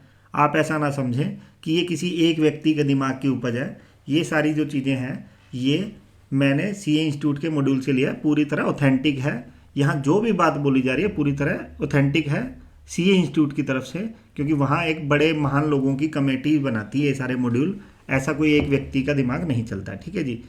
फिर सितंबर 2016 में फर्स्ट जीएसटी काउंसिल मीटिंग की, क्योंकि 17 में तो लाना ही था, तो जीएसटी काउंसिल बना दी गई थी और मीटिंग करी गई, फर्स्ट मीटिंग। जैसे अभी आप सुनते हैं 44th मीटिंग में जीएसटी काउंसिल ने ये निर्णय लिया, ये बोला, वो बोला, तो वो सब स्टार्ट कब हुआ, 2016 सितंबर में, ठीक है जी। उसके बाद मार्च 2017 में धीरे धीरे आप देख रहे हैं हम बढ़ रहे हैं अपने प्रेजेंट की तरफ। GST council recommended CGST, SGST, IGST, UTGST and compensation cess bill, ये जितने भी बिल यानी एक्ट बनाए थे, एक्ट बनाने से पहले जो प्रेजेंट किया जाता है पार्लियामेंट में या विधानसभा में, लेजिस्लेटिव असेंबलीज में, वो सारे बिल माने जाते हैं और फिर उन बिल्स को पास करवाने के बाद वो एक्ट बनते हैं, ठीक है जी। तो मार्च 2017 में ये बिल सारे पेश किए गए। अप्रैल 2017 में CGST, IGST, UTGST and compensation cess, ये कंपनसेशन सेस क्या होता है इसकी भी आगे चर्चा होगी, एक्ट पास्ड, यानी अप्रैल 2017 में एक्ट बन गए। और फिर मई 2017 में धीरे धीरे हम बढ़ते जा रहे हैं जुलाई 2017 की तरफ, GST council recommend all the rules, यानी क्योंकि सारे रूल्स किसके द्वारा रिकमेंड किए जाने हैं, जीएसटी काउंसिल के द्वारा, तभी वो लागू होंगे।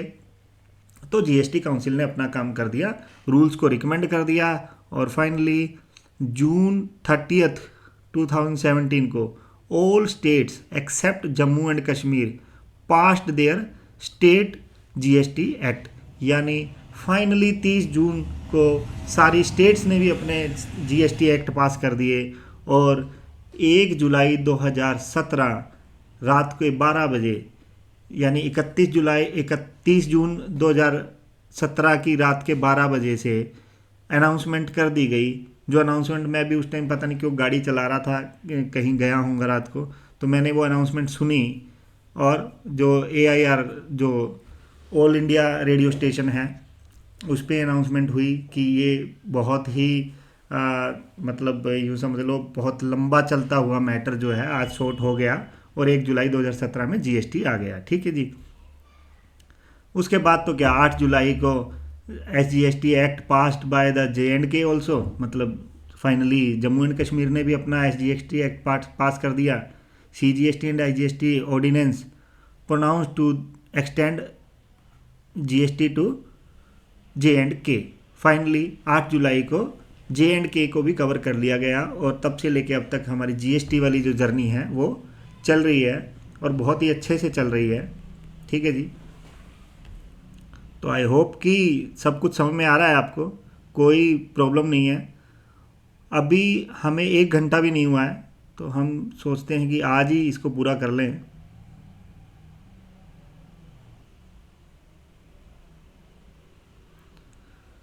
तो देखिए, अगला टॉपिक है हमारा कॉन्सेप्ट ऑफ जीएसटी। ठीक है जी, कि जीएसटी का एक कॉन्सेप्ट है क्या।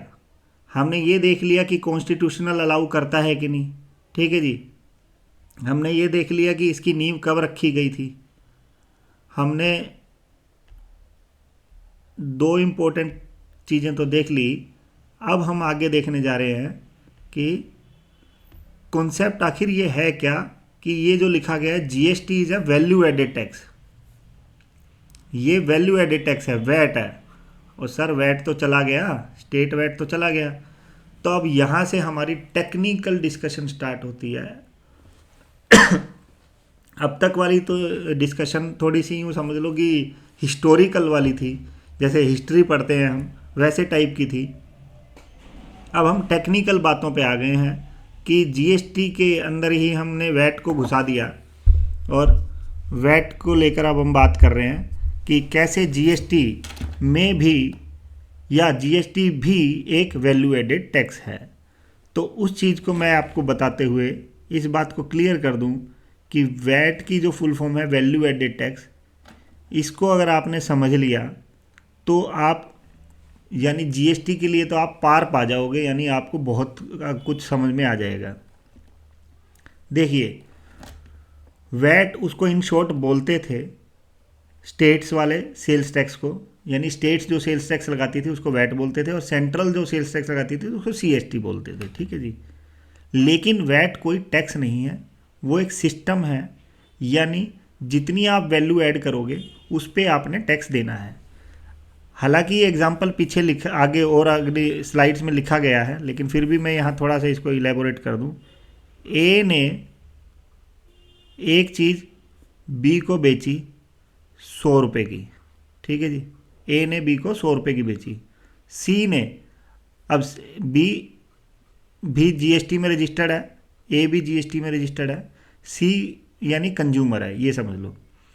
तो ए ने जब बी को बेची तो उसने 18 रुपये अपना जीएसटी लगाया। For the sake of simplicity हम इसको 18 मानते हैं, है ना।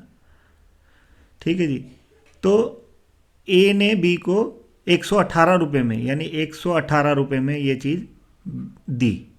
लेकिन अब बी क्या बोलेगा, ये वाली बात के ऊपर एक बड़ा ही हास्यास्पद मैटर भी है, मतलब एक ऐसा तथ्य भी है जिसको सुन के आप दंग रह जाएंगे, कि आपके रिश्तेदार ऐसा बोलते हैं कि मेरे किसी जानकार ने बोला है कि यार तेरे पास जीएसटी नंबर है ना, तो मैं एक मोबाइल ले रहा हूँ, उस पर 5,000 रुपये जीएसटी है, वो आपको वापस मिल जाएगा। ठीक है, तो इसलिए आप मुझे अपना जीएसटी नंबर दे दो, मैं आपके जीएसटी नंबर पे ले लूँगा मोबाइल, और आप मुझे वो 5,000 रुपये दे देना। और जिस व्यक्ति के पास जीएसटी होता है वो बेचारा, अच्छा ऐसा है, तो वो सोच में पड़ जाता है, और कई बार लॉस भी हो जाता है। तो ये बड़ा क्यों ऐसा क्यों होता है, अभी मैं आगे बात को कंप्लीट करता हूँ। कि बी जो है वो व्यक्ति है जिसके पास जीएसटी है, ठीक है जी, और XYG उसका कोई रिश्तेदार है। अब बी अगर ये ट्रांजेक्शन कर रहा है ज़्यादा 1 लाख रुपए की होती है ट्रांजेक्शन, 1 लाख पे 18,000 रुपये उसके जीएसटी लगा होता, और वो भी आगे 1 लाख रुपए का माल बेचता 1,20,000 रुपये में। अभी सिंप्लिसिटी के लिए हम 120 ही लिख रहे हैं। अब 120 रुपये पे 18% के हिसाब से कितना टैक्स बना, 20 रुपये पे कैलकुलेट कर लेते हैं, 3 रुपये 60 पैसे, यानी 21 रुपये 60 पैसे। 18 रुपये पहले से था 100 रुपये पे, तो 21 रुपये 60 पैसे ऐड करके उसने सी को दिया, सी को 141 रुपये 60 पैसे में वो चीज़ मिली। ठीक है जी, तो अब बी को जो टैक्स देना है गवर्नमेंट को, बी ने जो गवर्नमेंट को टैक्स देना है वो कितना देना है वो समझो। उसने देना है 21 रुपये 60 पैसे जो उसने कलेक्ट किया, माइनस 18 रुपये जो वो पहले दे चुका है। तो अब यहाँ देख के आप सोचते कि अच्छा सर उसने क्या सिर्फ 2 ही रुपये प्रॉफिट कमाया, नहीं, उसने 20 रुपये वैल्यू एडिशन करी है, प्रॉफिट प्लस उसने अगर उस पर कुछ प्रोसेस भी करी हो। तो अब वो अगर आगे जीएसटी नहीं ले पा रहा है इस 120 रुपये में, तो आप सही है कि 2 ही रुपये प्रॉफिट रहेगा फिर तो, और उसमें उसके खर्चे भी हैं। लेकिन जो फॉर्मल बिजनेस है, जब भी किसी फॉर्मल बिजनेस की बात करते हैं तो वहाँ पे आगे से आगे चेन में जीएसटी चलता रहता है। लेकिन एक लेवल आता है कंज्यूमर वाला, जहाँ वो जाके बिजनेस इनफॉर्मल हो जाता है। अगर सपोज ये मानो ए जो है सैमसंग कंपनी है, बी जो है डीलर है, ठीक है जी, यानी वो सैमसंग के प्रोडक्ट्स लेके कंपनी से आगे मार्केट में बेचता है, और सी जो है रिटेलर है।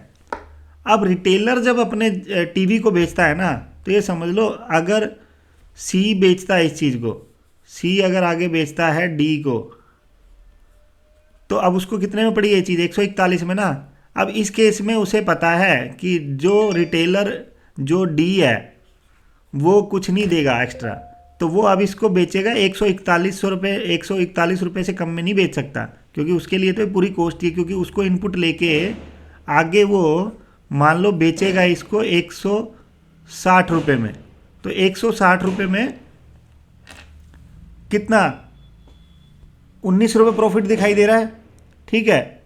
इसमें से जीएसटी प्लस जीएसटी वो मांगेगा ना, तो दुकानदार फेल हो जाएगा, क्योंकि दूसरा व्यक्ति किसी और तरीके से वो सस्ते में बेच रहा होगा।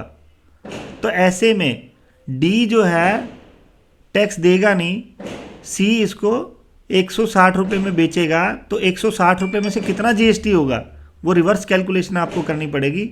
यानी 141 रुपये में अगर 21 रुपये है तो 160 रुपये मोटा मोटी 25 रुपये जीएसटी होगा, ठीक है जी।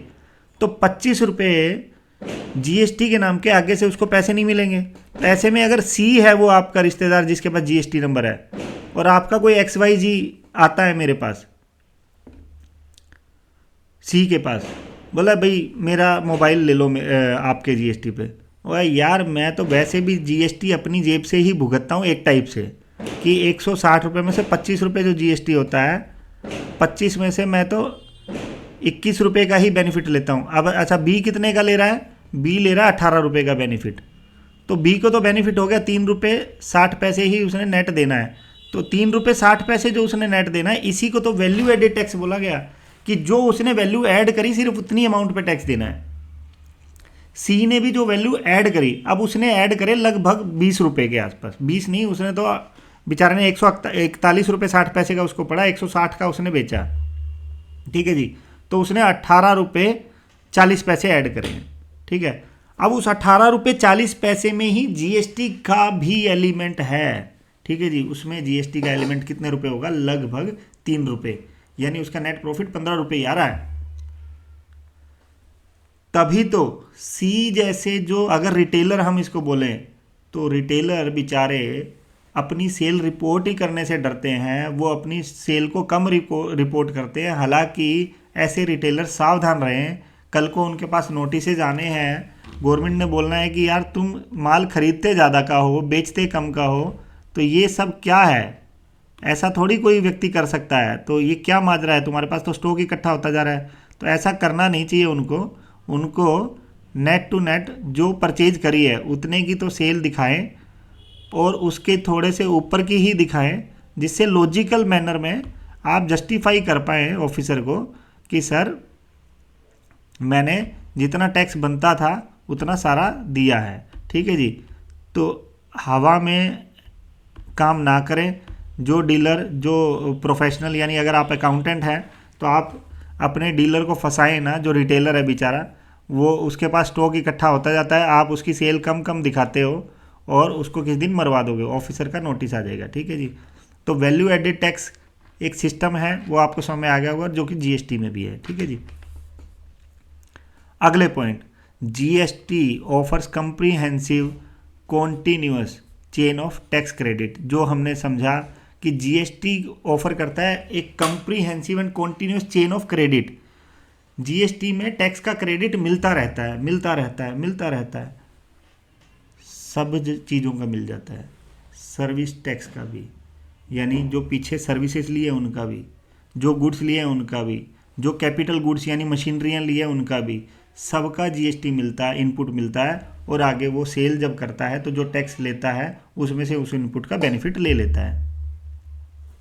जबकि वैट के सिस्टम में अगर गुड्स आपने बेचा है, गुड्स खरीदा था, तो जो सर्विसेज इनपुट में लिया है उन पे जो आप सर्विस टैक्स देकर आते थे उनका इनपुट नहीं मिलता था। तो इसीलिए जीएसटी एक अच्छा मूव मैं मानता हूँ कि जितने भी आपने पीछे टैक्सेस दिए हैं उन सारी टैक्सेस को आपकी कॉस्ट नहीं बनाई जीएसटी के तहत। जीएसटी में उन सारे टैक्सेस को आपकी कॉस्ट ना बना के आपको इनपुट दे दिया, यानी फाइनल टैक्स किस पे ट्रांसफ़र हो गया, जो आपकी फाइनल प्रोडक्ट को कंज्यूम करेगा उसके ऊपर वो टैक्स का बर्डन रह जाएगा। और जीएसटी में एक चीज़, हालांकि देखिए बीच बीच में हम डिस्कस करते जाते हैं,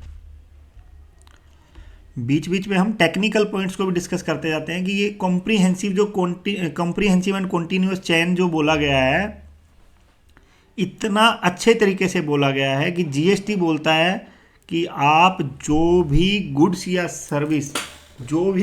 सर्विस आगे से ले रहे हैं for the furtherance of business, अपने बिजनेस को कैरी करने के लिए, उन सब के ऊपर लगे हुए सारे टैक्सेस का इनपुट आपको मिल जाएगा। बहुत ही अच्छा मूव है। जबकि पहले बहुत सारी कंडीशंस थी, नहीं इन चीज़ों का इनपुट नहीं ले सकते आप। गुड्स में भी कंडीशंस थी, कैपिटल गुड्स का जो आप इनपुट लेंगे, मशीन अगर आपने खरीदी है तो वो इंस्टॉलमेंट्स में लेंगे, सरकारें ऐसा बोलती थी। जीएसटी बड़ा स्मूथ है कि आप जो भी गुड्स सर्विस ले रहे हैं, जितने भी टैक्सेस पीछे दे के आ रहे हैं, उन सब का इनपुट मिल जाएगा, एक्सेप्ट फ्यू जिस पे गवर्नमेंट ने बड़ा लॉजिकल लॉ बनाया कि सेक्शन 17(5) करके है कोई, जो हम आगे डिस्कस करेंगे जब अपने पूरे सिलेबस में, कि अगर आप ये चीज़ें लेते हैं, जैसे आप पैसेंजर कार लेते हैं, मालिक ने कार ले ली, चला पर्सनल यूज़ के लिए रहा है और इनपुट ना ऐसे नहीं। आपने खाने पीने के जो खर्चे करे, तो यार खाने पीने के खर्चों पे आप ना नकली बिलिंग का बहुत ज़्यादा ऑप्शन रहता है, तो इसलिए उस पर नहीं मिलेगा आपको इनपुट। तो कुछ चीज़ें ऐसे ब्लॉक करी गई हैं जिनका इनपुट नहीं मिलेगा, अदरवाइज कोई भी गुड्स या सर्विस आपने ली है बिंदास आपको इनपुट मिलेगा। बहुत ही अच्छा जीएसटी लॉ बनाया गया है, ठीक है जी। उसके बाद only the final consumer bear the GST charged by government. ये बात तो चलिए ठीक है, पहले भी जो फाइनल कंज्यूमर होता था उसी को बियर करना पड़ता था, लेकिन पहले कुछ टैक्सेस को ना, मतलब बीच वाले जो सप्लायर है उसको भी बियर करना पड़ जाता था। जैसे मैं बता रहा हूँ, अगर आप गुड्स में डील करते थे तो सर्विस टैक्स सारे उसको बियर करने पड़ते थे। बियर तो वो वैसे भी नहीं करता था, वो उसको अपनी कॉस्ट बना लेता था। मान लो एक सर्विस ली 10,000 रुपये की, उस पर टैक्स लगा 1,000 रुपये, वो 11,000 रुपये उसकी कॉस्ट मानता था और आगे 11,000 रुपये बढ़ा के ही आगे अपनी जो चीज़ बेचता था उस सारे को कॉस्ट बना के फाइनल तो बर्डन उसी पे आता था। ये बात बोलना कहीं ज़्यादा लॉजिकल नहीं है। हाँ, अगला जो पॉइंट है, मतलब मैं पॉइंट नंबर 3 से ज़्यादा सहमत नहीं हूँ। पॉइंट नंबर 4, नो, एक तो ये कर्सर कहाँ चला जाता है, हाँ जी, नो टैक्स ऑन टैक्स और cascading of taxes under GST.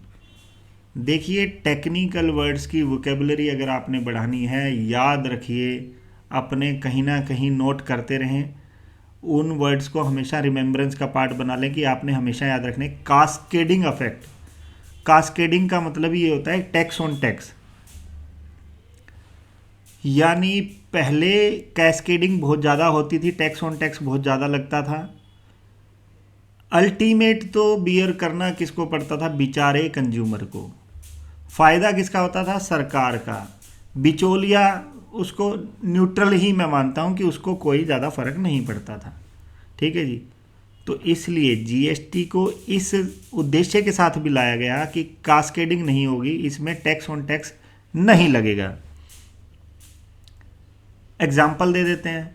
Example ये है कि पहले जब एक मैन्युफैक्चरर को हम एम नाम दे देते हैं, जब एक मैन्युफैक्चरर अपनी कोई चीज़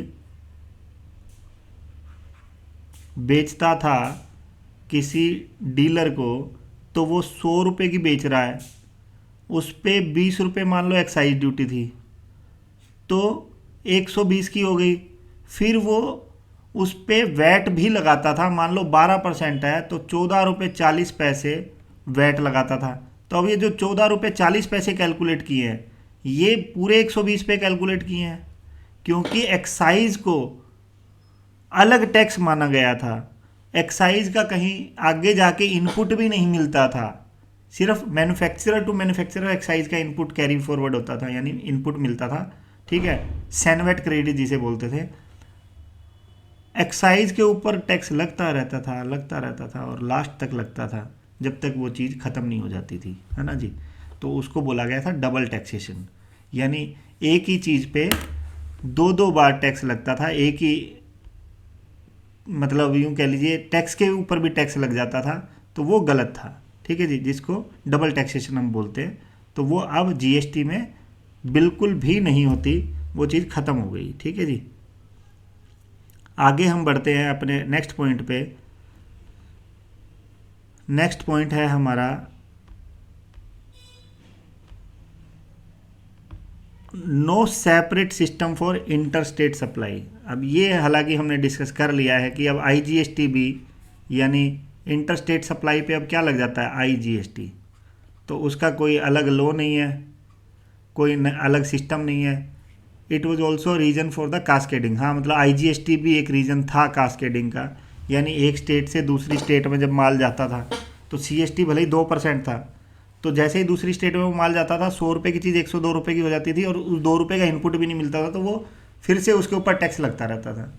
तो वो चीज़ ख़त्म हो गई और सिंप्लीफाई भी हो गया, अब आईजीएसटी लग जाता है, तो कोई एम्बिग्यूटी भी नहीं है। ठीक है जी। GST is destination based system. GST जो है एक डेस्टिनेशन बेस्ड सिस्टम है, यानी जहाँ पे जाएगा माल वहाँ पे टैक्स लगेगा। इस चीज़ को आप कुछ ऐसा समझें, ये चीज़ ज़्यादा अच्छे से इम्प्लीमेंटेड थी जब हमारा सेल्स टैक्स था। उसको यूँ समझें कि जब दिल्ली से माल गया हरियाणा, तो दिल्ली से माल 100 रुपये का चलता था, प्लस 2 रुपये लगते थे। ये 2 रुपये भी धीरे धीरे सरकार ख़त्म कर रही थी, 102 का पहुंचता था। ठीक है जी, इसके लिए सी फॉर्म वगैरह कुछ फॉर्मेलिटीज़ थी, जो बच्चे अकाउंटेंट लोग देख रहे होंगे इन क्लासेस को। ठीक है, तो ऐसे नहीं कि ऐसे ही बोल दिया कि मैं हरियाणा में बेचूंगा और मान लिया, नहीं, उसके बाद फॉर्म देना पड़ता था। तो 102 रुपये लगते थे, और फिर हरियाणा गवर्नमेंट का आधिपत्य हो जाता था कि जब ये हरियाणा में कंज्यूम होएगी तो हरियाणा वाला जो सेलर है उसको बेचेगा 12% लगा के, 12 या 12.5%, जो भी इसकी रेट थी। ठीक है, तो वो 12 रुपये किसके पास गए, वो हरियाणा गवर्नमेंट के पास गए। तो जहाँ फाइनल कंज्यूम होता था, या अभी भी कह सकते हैं जहाँ फाइनल कंज्यूम होती है चीज़, वहाँ टैक्स लगता है। तो अब जीएसटी में उस चीज़ को कैसे आप समझेंगे कि मान लीजिए दिल्ली में से माल गया हरियाणा, अब तो आईजीएसटी लग गया पूरा 18 रुपये, पूरा 18 रुपये लग गया, गया 118 का। ठीक है जी, आगे हरियाणा में बिकने लग गया, सी और एस लगने लग गया। सी और एस में तो ये बात क्लियर है कि एस जिस गवर्नमेंट का लगा है, यानी हरियाणा का लगा है, तो हरियाणा का है, और सी यानी सेंटर का है। इस 18 में किसको मिलेगा, लॉजिकली किसको मिलना चाहिए, ऑब्वियसली हरियाणा को। ठीक है जी, अब जीएसटी काउंसिल ने ऑब्वियसली यही मैनर बनाया होगा। अभी हम उस टॉपिक पे आए नहीं है, तो आगे चर्चा करेंगे। तो आईजीएसटी के केस में आधा हिस्सा सेंटर का, आधा डेस्टिनेशन वाली गवर्नमेंट का, जहां वो गुड्स फाइनली मूव हो रहा है। ठीक है जी, तो लास्ट में हमने ये लाइन लिखी है कि above are the main reasons for bringing the GST in India. तो ऑब्वियसली यही सारे जो मेन पॉइंट्स थे कि जीएसटी को इंडिया में लाया गया। ठीक है जी, हम अब आगे बढ़ते हैं।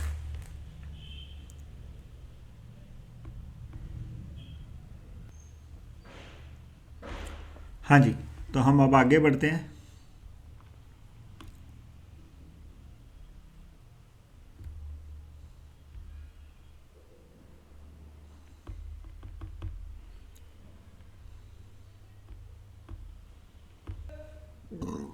तो ये देखिए, ये हमने बस कॉपी किया है for the sake of your reference कि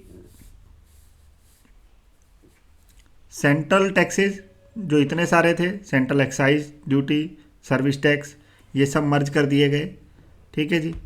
और स्टेट के भी सारे टैक्सेस जो कि मर्ज कर दिए गए।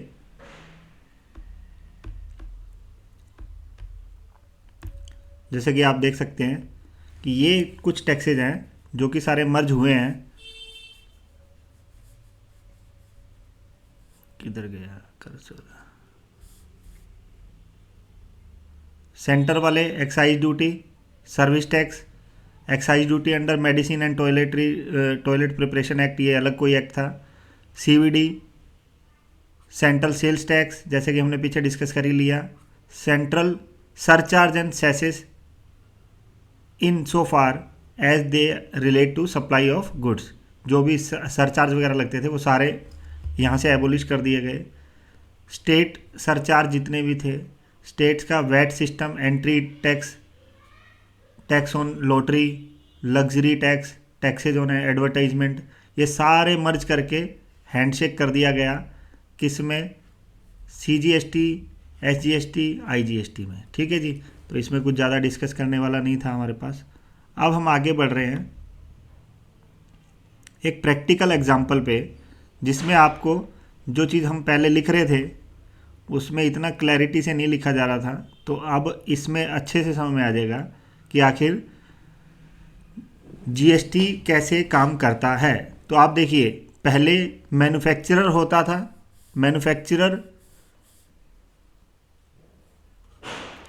मैन्युफैक्चरर जो है डिस्ट्रीब्यूटर को सेल करता है, रिटेलर को करता है, एंड देन रिटेलर कंज्यूमर को करता है। यही प्रैक्टिकल चेन है हमारी, ठीक है जी। तो इसमें आप ये समझें कि मैन्युफैक्चरर की कॉस्ट आई 1,00,000 रुपया।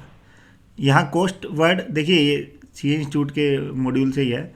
यहाँ उसका सेल प्राइस कह लीजिए, ठीक है जी। कॉस्ट आई होगी 80,000, कॉस्ट 80,000 आई होगी, जिसमें उसने ऐड किया होगा प्रॉफिट एलिमेंट अपना।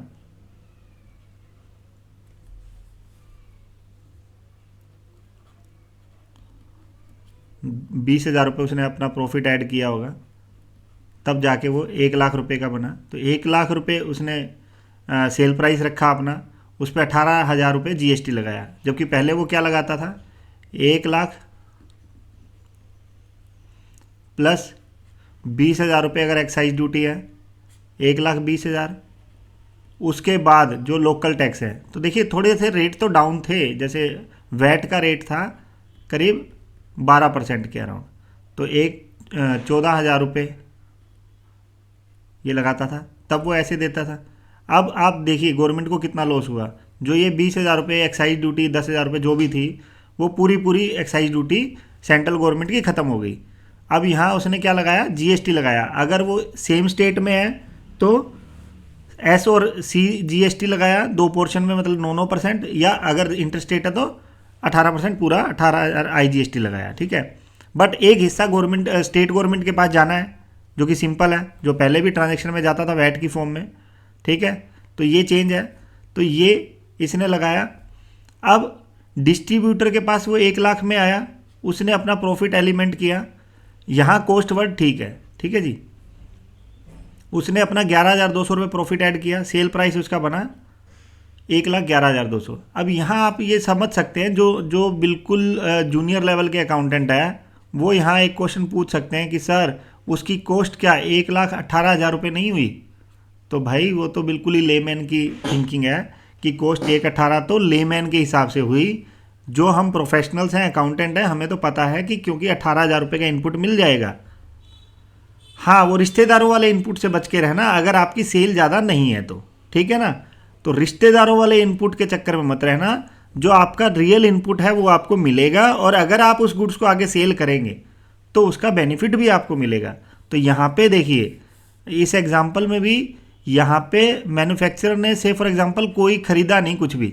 यहाँ ये मानना पड़ेगा कुछ उसने नहीं खरीदा, वरना इनपुट तो उसको भी मिलता। उसने मान लो एडवोकेट की सर्विस ली, CA की सर्विस ली, अपने यहाँ कुछ और गुड्स खरीदे, जो इनपुट मटेरियल है वो खरीदा, तो जितने भी गुड्स उसे, जितने भी टैक्सेस उसने दिए होंगे उन सबका इनपुट मिल जाएगा। तो यहाँ ये मान लो कि उसने तो खाली मिट्टी से मटके बना के बेचे हैं, तो जिस पे उसको इनपुट टैक्स लगा ही नहीं होगा, मिट्टी खरीदने पे नहीं लगा होगा, तो इसलिए उसने पूरा 18,000 रुपये सरकार को दे दिया, ठीक है। तो वैल्यू एडिशन पूरी 1 लाख रुपए की है उसकी। तो जिसने पहली बार माल बनाया उसकी वैल्यू एडिशन पूरी 1 लाख रुपए की है। अब यहाँ पे इसने 11,200 रुपये ही ऐड करे अपने, तो 11,200 रुपये ही इसका प्रॉफिट है। तो सेल प्राइस कितना बन गया? 1,11,200, क्योंकि 18,000 का इनपुट उसे यहाँ पे मिल जाएगा। तो अब वो क्या करेगा, गवर्नमेंट को कितना देगा? 1,11,200 पे जो टैक्स लगा 20,016 रुपये, उसमें से 18,000 लेस करने के बाद देगा कितने? 2,016 रुपये। तो 2,016 रुपये कैसे आए? जो उसकी वैल्यू ऐड हुई है, जो उसकी वैल्यू ऐड हुई है सिर्फ उस पे 18% 2,016 रुपये आए। इसीलिए इसको बोला गया value added tax system. Value added tax ना बोल के VAT system, value added tax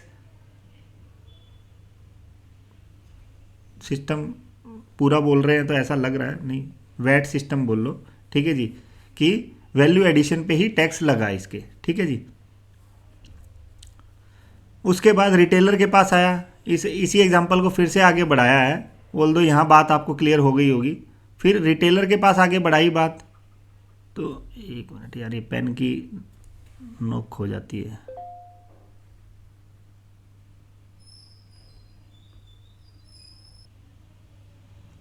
तो अगले रिटेलर के पास क्या गया? रिटेलर के पास उसकी कॉस्ट कितनी बन गई? जितने में पिछले व्यक्ति ने बेचा। अब इसकी नोक मिल जाएगी ना जल्दी, क्योंकि बड़ा कर दिया, ठीक है जी। उसने अपना प्रॉफिट ऐड किया, रिटेलर ज़्यादा प्रॉफिट ऐड करता है, एग्जाम्पल में भी ये बात रखी है याद हमने, ठीक है। 24,640 रुपये, उसमें से सेल प्राइस, अब सॉरी, उसको ऐड करके सेल प्राइस कितना बन गया? 1,35,840, जिस पे जीएसटी कितना बना? 24,451 रुपये 20 पैसे। अब उसको इनपुट कितना मिला? जो भी ये पुराना देकर आया, इस वाला, ये पूरा टैक्स जो उसको देना पड़ा, ये वाला, यानी इसने जो टैक्स सरकार को दिया वो, इसने जो सरकार को दिया वो, दोनों मिला के इतना रुपए उसका इनपुट बन गया। और फिर अब इसने नेट टैक्स कितना देना सरकार को? इनपुट लेस करके। फिर से यहाँ ये वैल्यू एडिशन का एग्जाम्पल पूरा किया गया है कि वैल्यू एडिशन जो हुई है उसकी 24,640 रुपये जो उसने प्रॉफिट या अपनी कॉस्ट ऐड करी, ठीक है जी, उसमें 18% अगर निकालेंगे तो जो नेट टैक्स वो दे रहा है वो ऑब्वियसली ये वाला ही सेम है, ठीक है जी। तो इस चीज़ को आप ऐसे लिंक भी करते हुए चलेंगे तो आपको चीज़ ज़्यादा अच्छे से समझ में आ जाएगी, ठीक है जी। तो सेम एग्जांपल, लेकिन अब कंज्यूमर के पास ये चीज़ कितने में पहुंची? 1 लाख से चली थी 1,60,291 रुपये में। वो टोटल टैक्स कितना दे चुका है? 24,451 रुपये। 3 टुकड़ों में सरकार के पास गया वो टैक्स, लेकिन उसको इनपुट नहीं मिलेगा, ठीक है जी। क्यों नहीं मिलेगा? क्योंकि वो तो फाइनल कंज्यूमर है और उसने वैल्यू एडिशन कुछ नहीं करी, उसने तो चीज़ को खा पी के ख़त्म नक्की कर दिया, तो बात हो गई ख़त्म, ठीक है जी। तो ये जीएसटी का एक फुल फ्लैश्ड एग्जांपल आपको समझ में आ गया होगा। यहाँ ये 2 या 3 बातें अपने को क्लियर हो गई हैं। एक तो मैन्युफैक्चरर को जो पहले एक्साइज ड्यूटी मिलती थी सरकार, सेंट्रल गवर्नमेंट को, वो ख़त्म होके अब वो सीजीएसटी की फॉर्म में या आईजीएसटी की फॉर्म में सेंट्रल गवर्नमेंट के पास एक हिस्सा जाता है, ठीक है जी। दूसरी बात कि जो वैल्यू एडिशन होती है सिर्फ उसी पे टैक्स देना पड़ता है जिस व्यक्ति की हम बात कर रहे हैं, जिस डीलर की या सप्लायर, जिसको इन शॉर्ट बोला जाता है जीएसटी में, सप्लायर की हम बात कर रहे हैं, उस सप्लायर को सिर्फ अपनी वैल्यू एडिशन पे ही टैक्स देना है नेट, ठीक है जी। यहाँ एक बात याद रहे कि जो इनपुट मिलेगा, आपने माल खरीदा 1 लाख रुपए का, बेचा 10,000 रुपये का, अगर इसने इसमें से कुछ पोर्शन बेचा होता, इस डिस्ट्रीब्यूटर ने सारा माल ना बेच के, से फॉर एग्जांपल इसने बेचा होता सिर्फ 50,000 रुपये का, ठीक है जी, तो 50,000 रुपये का माल उसने मान लो 55,000 रुपये में बेचा, तो 55,000 रुपये पे ही उसको टैक्स लगेगा अभी, तो है ना, क्यों? तो 55,000 रुपये में इनपुट ज़्यादा का पड़ा है 18,000 रुपये, ठीक है। तो वो इनपुट पूरा का पूरा सेटल करके अभी उसका माल पड़ा हुआ है, तो उसको अभी टैक्स नहीं देना। टैक्स कब बनेगा उसका? जब वो सारा माल बिक जाएगा। तो जब आप किसी नए व्यापारी की बात करें, डीलर की खास करके, जो सिर्फ खरीदता और बेचता है, तो उसका जल्दी से टैक्स इसीलिए नहीं बनता 1-2 साल तक, तो क्योंकि वो खरीदता है और खरीद के आगे जब तक वो सारा माल नहीं बेचेगा टैक्स पेबल बनेगा कैसे, क्योंकि वैल्यू एडिशन इतनी ज़्यादा नहीं होती जितना माल इकट्ठा होता रहता है शुरू शुरू में उसके पास। तो इसलिए 1-2 साल बाद जब उसका प्रॉफिट ही सारा माल में कन्वर्ट हो जाता है और जब वो फर्दर बेचता रहता है तब जाके उसका टैक्स लायबिलिटी बनती है। ठीक है जी। तो ये बात भी बड़ी अच्छी है कि ऐसा नहीं है कि गवर्नमेंट आपको इतना हैरेस करती हो कि नहीं भैया जैसे ही आपने बेचा, ठीक है, जैसे ही आपने कुछ हिस्सा भी बेचा तो उस पर आपको पूरा टैक्स 1 to 1 चेक करना है कि 50,000 का जो इनपुट लिया था सिर्फ वही इनपुट सेटल करोगे। नहीं, आपने जितना भी बेचा है, ठीक है, जितना भी इनपुट पड़ा हुआ है सारा इनपुट यूटिलाइज आप उससे कर सकते हैं। ठीक है जी। अब इसके बाद हमारा लास्ट टॉपिक आज के सेशन का कि framework of GST as introduced in India. इसमें काफ़ी सारी चीज़ें हम पहले से आगे डिस्कस करते आ रहे हैं। अब इसको फास्ट ट्रैक पे ले जाएंगे क्योंकि हमारी क्लास ऑलरेडी 1.5 घंटे पे पहुंच चुकी है और हमारा टारगेट था कि पूरा जो चैप्टर है पूरा चैप्टर 2 घंटे के अंदर अंदर कंप्लीट करना है, ताकि हमारा ये जो पूरा सिलेबस है, देखिए जीएसटी का पूरा सिलेबस मॉड्यूल में, सीए इंटर के मॉड्यूल में 12 या 13 चैप्टर है। तो सोचो कि सिर्फ 13 क्लासेज में हम अगर इसको कंप्लीट कर लेंगे तो आपके लिए भी एक प्रिसाइज हो जाएगा। अदरवाइज आप छोटे छोटे टुकड़ों का वेट करते रहें या उनको देखते रहें, वो आपके लिए भी टाइम टेकिंग है। जब आप इतने प्रोफेशनल लाइफ में आ गए हैं, या तो सीए कर रहे हैं या एलएलबी या कुछ भी आप कर रहे हैं, तो वो इतना टाइम तो आपको एक साथ स्टडी में दे देना चाहिए। हमारी तो क्लासेज होती थी 6-6 घंटे की। ठीक है जी। और जो अकाउंटेंट भाई लोग हैं वो पॉज कर करके देखते रहें। ठीक है जी। तो अगला पॉइंट है हमारा framework of GST as introduced in India. तो सबसे पहले जो हम बात कर चुके हैं कि ड्यूअल टैक्स सिस्टम है इसमें, यानी सीजीएसटी और एसजीएसटी। ठीक है जी। तो ये हमारा फ्रेमवर्क है ड्यूअल, कि सेंटर भी एक साथ चलती है, स्टेट भी चलती है। देखिए पेन चलाने में अब फिनिशिंग आ गई है। ठीक है, मैं मैच्योर हो गया हूँ इतनी सी देर में। ऐसे ही पढ़ते पढ़ते आप मैच्योर हो जाना। तो India has adopted a dual GST model, जिसमें सेंट्रल और स्टेट एक साथ simultaneously levy GST on taxable supply of goods and services और both which takes place within a state और यूनियन टेरिटरी। ठीक है जी। यानी जो स्टेट या यूनियन टेरिटरी के अंदर ही अंदर सप्लाई होती है उसमें दोनों टैक्स एक साथ लगते हैं। इसी को बोला गया dual system, dual GST system. Otherwise inter state supply के केस में तो विद इन स्टेट में तो 2 हैं, 2 टैक्स सी और एस। इंटर स्टेट में तो एक ही है आईजीएसटी। ठीक है जी। Now the centre also has power to tax intra state sales. हाँ, यहाँ एक चीज़ आप देख रहे हैं कि अब सेंटर के पास भी एक पावर है कि वो इंट्रा स्टेट यानी विद इन स्टेट वाले, इंट्रा स्कूल कंपटीशन यानी with in school, inter state यानी ऐसे। ये इसलिए बोल रहा हूँ कि जो बिल्कुल न्यू प्रोफेशनल्स हैं, जो नए अकाउंटेंट हैं, उनको भी समझ में आ जाए बात। तो ऐसे ही इंट्रा स्टेट सप्लाई पे पहले सेंट्रल गवर्नमेंट का कोई रोल नहीं रहता था, सिर्फ वैट इकट्ठा किया जाता था और वो स्टेट गवर्नमेंट के द्वारा किया जाता था। लेकिन अब सेंटर को भी उसमें बेनिफिट होने लगा। तो कुछ नुकसान तो कुछ फ़ायदे मिला जुला के नेट ऑफ होके फिर भी दोनों सरकारें फ़ायदे में हैं। ठीक है जी। क्योंकि रेट्स बढ़ गई हैं और दायरा बढ़ गया है लोगों के लिए, जीएसटी को कंप्लाई करना आसान फील होने लगा है। ठीक है जी। And states are also empowered to tax. Sir अच्छा, ये दोनों चीज़ें आप देखेंगे। जहाँ इंट्रा स्टेट गुड्स के केस में सेंटर को बेनिफिट होने लगा, वहाँ सर्विसेज के केस में पहले स्टेट्स के हाथ कुछ नहीं आता था, बिल्कुल जीरो। क्यों? क्योंकि स्टेट पे जो सर्विस टैक्स लगता था वो सिर्फ सेंट्रल गवर्नमेंट के हाथ पे जाता था, जबकि वो यार विद इन स्टेट में भी अगर डील हो रहा है सर्विस में तो स्टेट के हाथ में भी कुछ आना चाहिए, है ना। तो इसलिए अब सर्विसेज पे भी स्टेट गवर्नमेंट को कुछ पोर्शन मिलने लगा, कुछ क्या आधा पोर्शन मिलने लगा, जो कि उनके लिए भी एक वैल्यू एडिशन यानी एक बेनिफिट वाला सौदा था। GST extend to whole of India including the state of Jammu and Kashmir. देखिए ये कुछ एक्स्ट्रा ऑर्डिनरी बातें होती हैं जो आपको पता होनी चाहिए जब भी आप लॉ की पढ़ाई कर रहे हैं। तो ये भी एक लॉ ही है कि कोई भी जो लॉ हमारी कंट्री में बनता है, जम्मू एंड कश्मीर का आपको पता होगा कि अलग ही सिनेरियो है, वहाँ का अलग कॉन्स्टिट्यूशन, अलग सब कुछ चलता था, है ना। अब तो हालांकि बहुत सिमेट्री में आ गया है, कंट्रोल में आ गया है हमारे पास ही, है ना। फाइनली कंट्रोल में आ भी जाना चाहिए क्योंकि हमारे ही देश का पार्ट है। लेकिन लॉज को लेके आज भी वही कहानी है कि कोई भी लॉ जम्मू एंड कश्मीर में लागू होता है कि नहीं। बाकी स्टेट्स के केस में ये बात स्पेसिफिकली नहीं लिखी होती, जबकि जम्मू एंड कश्मीर को लेकर हर लॉ में ये बात लिखी होती है कि दिस लॉ इज एप्लीकेबल या extended to whole of India, या तो एक्सेप्ट जम्मू एंड कश्मीर या इंक्लूडिंग जम्मू एंड कश्मीर। तो ऐसे इसमें लिखा हुआ है कि जम्मू एंड कश्मीर पे भी जीएसटी पूरी तरह लागू है। जो हमने देखा, उन्होंने 8 दिन लेट ही सही अपना SGST एक्ट बना लिया था और अपना मिल गए थे हमारे साथ, ठीक है जी।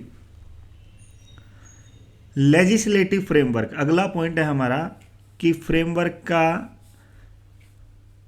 There is a single legislation CGST act for levying the CGST। कि लेजिस्लेशन का कैसा फ्रेमवर्क है कि एक ही एक्ट है पूरे यूनियन गवर्नमेंट का, यानी सेंट्रल गवर्नमेंट का। किसके लिए? CGST के लिए। IGST के लिए भी जैसे वैसे तो एक ही है।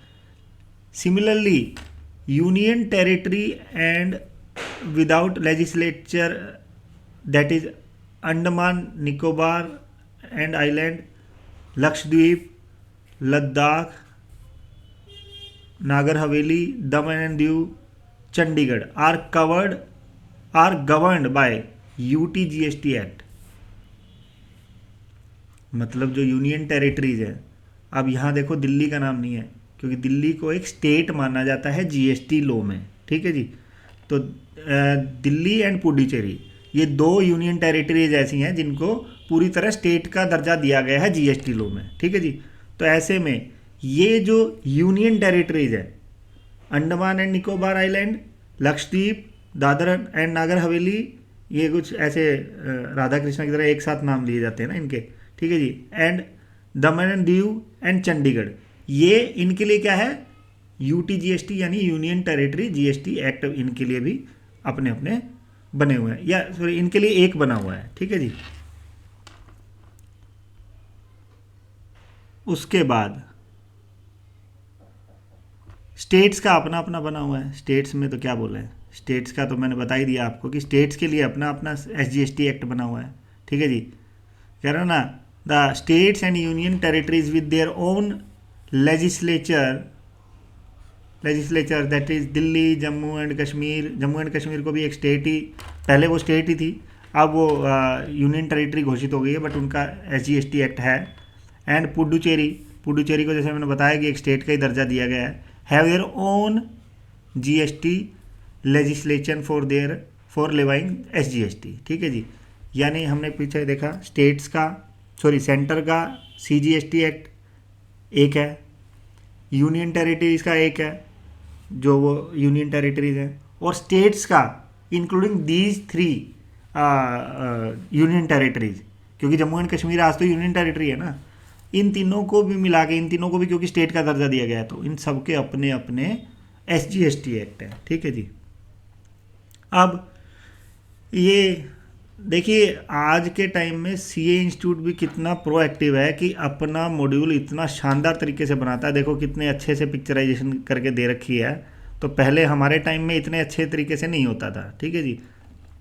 देखिए कैसे बताया गया है इसमें फ्लो की फॉर्म में कि अगर फॉरेन टेरिटरी की हम बात करें, फॉरेन टेरिटरी से स्टेट 1, इसको दिल्ली बोल लेते हैं क्योंकि हम लोग दिल्ली में रहते हैं, स्टेट इसको दिल्ली बोल लेते हैं।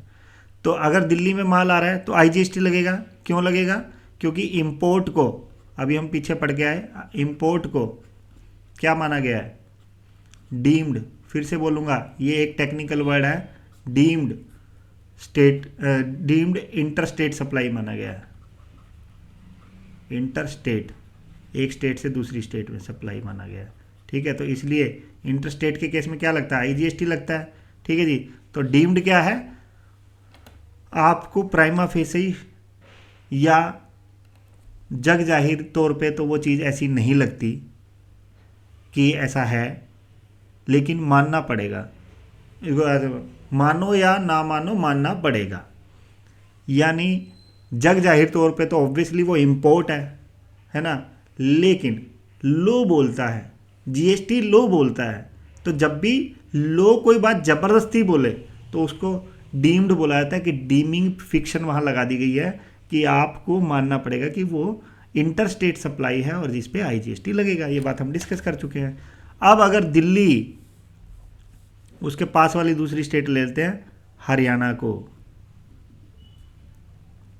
सप्लाई करती है तो क्या लगेगा, आईजीएसटी लगेगा। अगर हरियाणा यूनियन टेरिटरी को करती है, ठीक है जी, यूनियन टेरिटरी के बराबर में ये क्या लिखा है, विदाउट लेजिस्लेचर, क्योंकि इनकी लेजिस्लेटिव असेंबली नहीं होती यूनियन टेरिटरीज की, अपनी कोई विधानसभा नहीं होती है ना, तो उनमें भी सप्लाई करोगे तो आईजीएसटी लगेगा, क्योंकि वो भी एक टाइप से काउंट तो अलग होता ही है, यूटी जीएसटी एक्ट है उनका भी। अब ऐसे ही अगर यहाँ से मतलब फॉरेन टेरिटरी से यहाँ भी इंपोर्ट हो रहा है तो ऑब्वियसली यार वो तो बात सेम ही होगी, है ना। ये तो सर सारे आईजीएसटी के एग्जांपल है। ये जो एरोज लगे हुए हैं, अगर विद इन स्टेट है, ये इसको हम हाईलाइट करते हैं किसी दूसरे पेन से, अगर विद इन स्टेट है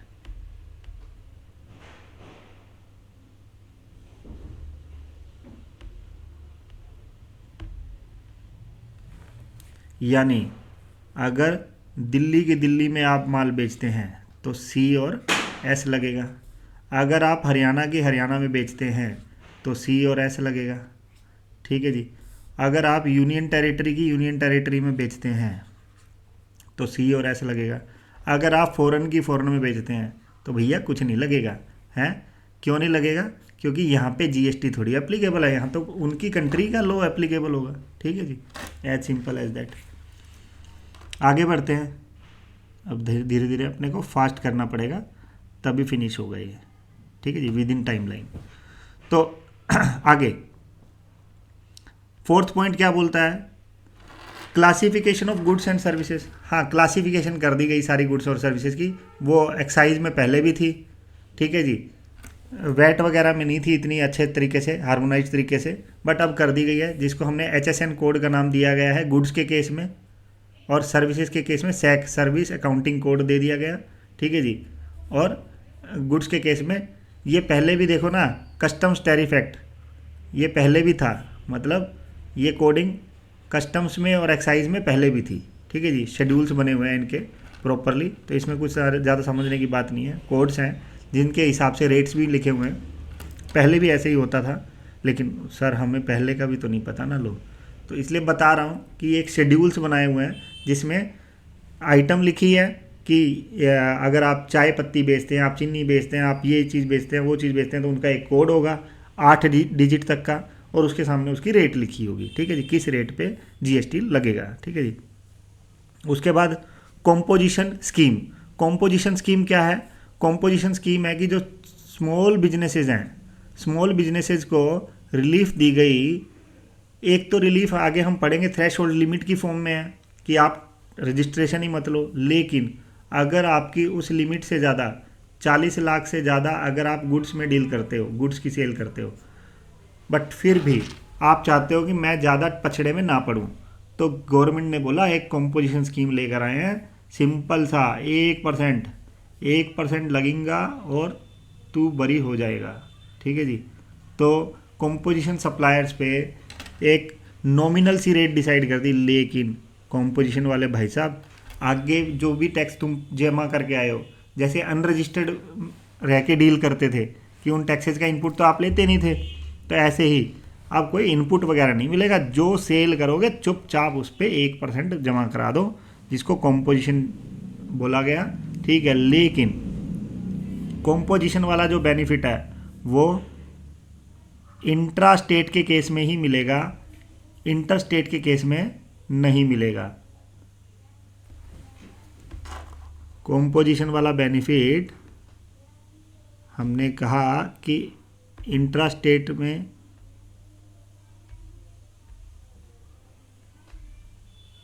ही मिलेगा। ठीक है जी, एक बार हम पेन अपना चूज कर लें जी।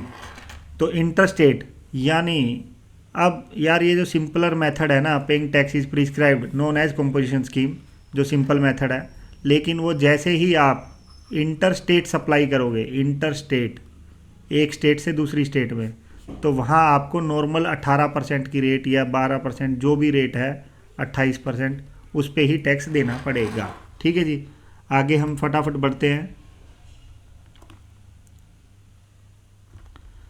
अगला पॉइंट है हमारा कि फ्रेमवर्क ऑफ, ओहो ये तो हमने रिपीट किया हुआ है। रजिस्ट्रेशन, रजिस्ट्रेशन कब रिक्वायर्ड है? रजिस्ट्रेशन रिक्वायर्ड है जैसे कि हमने बताया कि थ्रेश होल्ड लिमिट के अगर ऊपर आप जाते हैं तो ये कुछ स्टेट्स ऐसी हैं जहाँ पे इतनी सेल भी अचीव करनी बड़ी मुश्किल है 10 लाख रुपए की।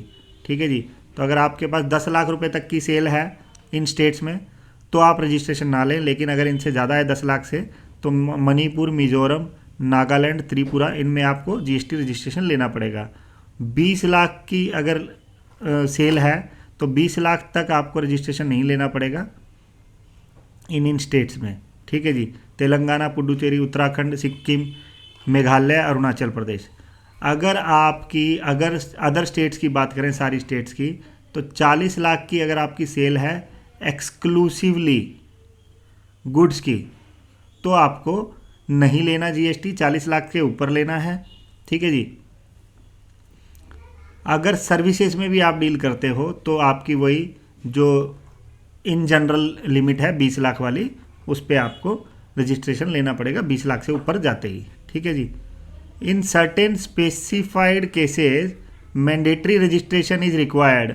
अब देखिए, वैसे तो मैं बोल रहा हूँ कि रजिस्ट्रेशन रिक्वायर्ड नहीं है इन लिमिट्स तक, 20 लाख तक की या 40 लाख तक की, ठीक है, लेकिन इन केसेस में जीएसटी मैंडेटरी हो जाता है।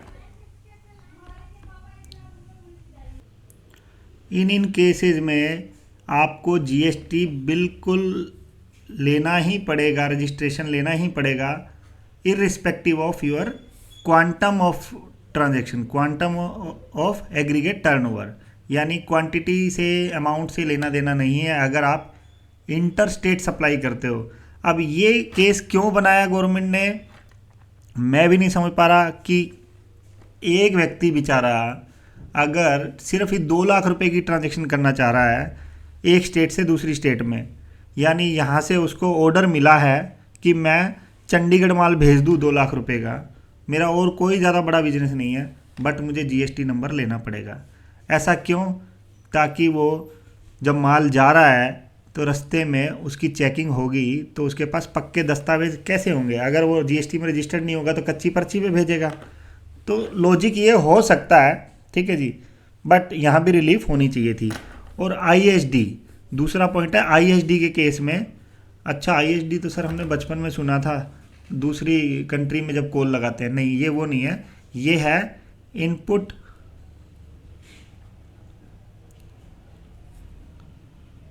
Service distributor.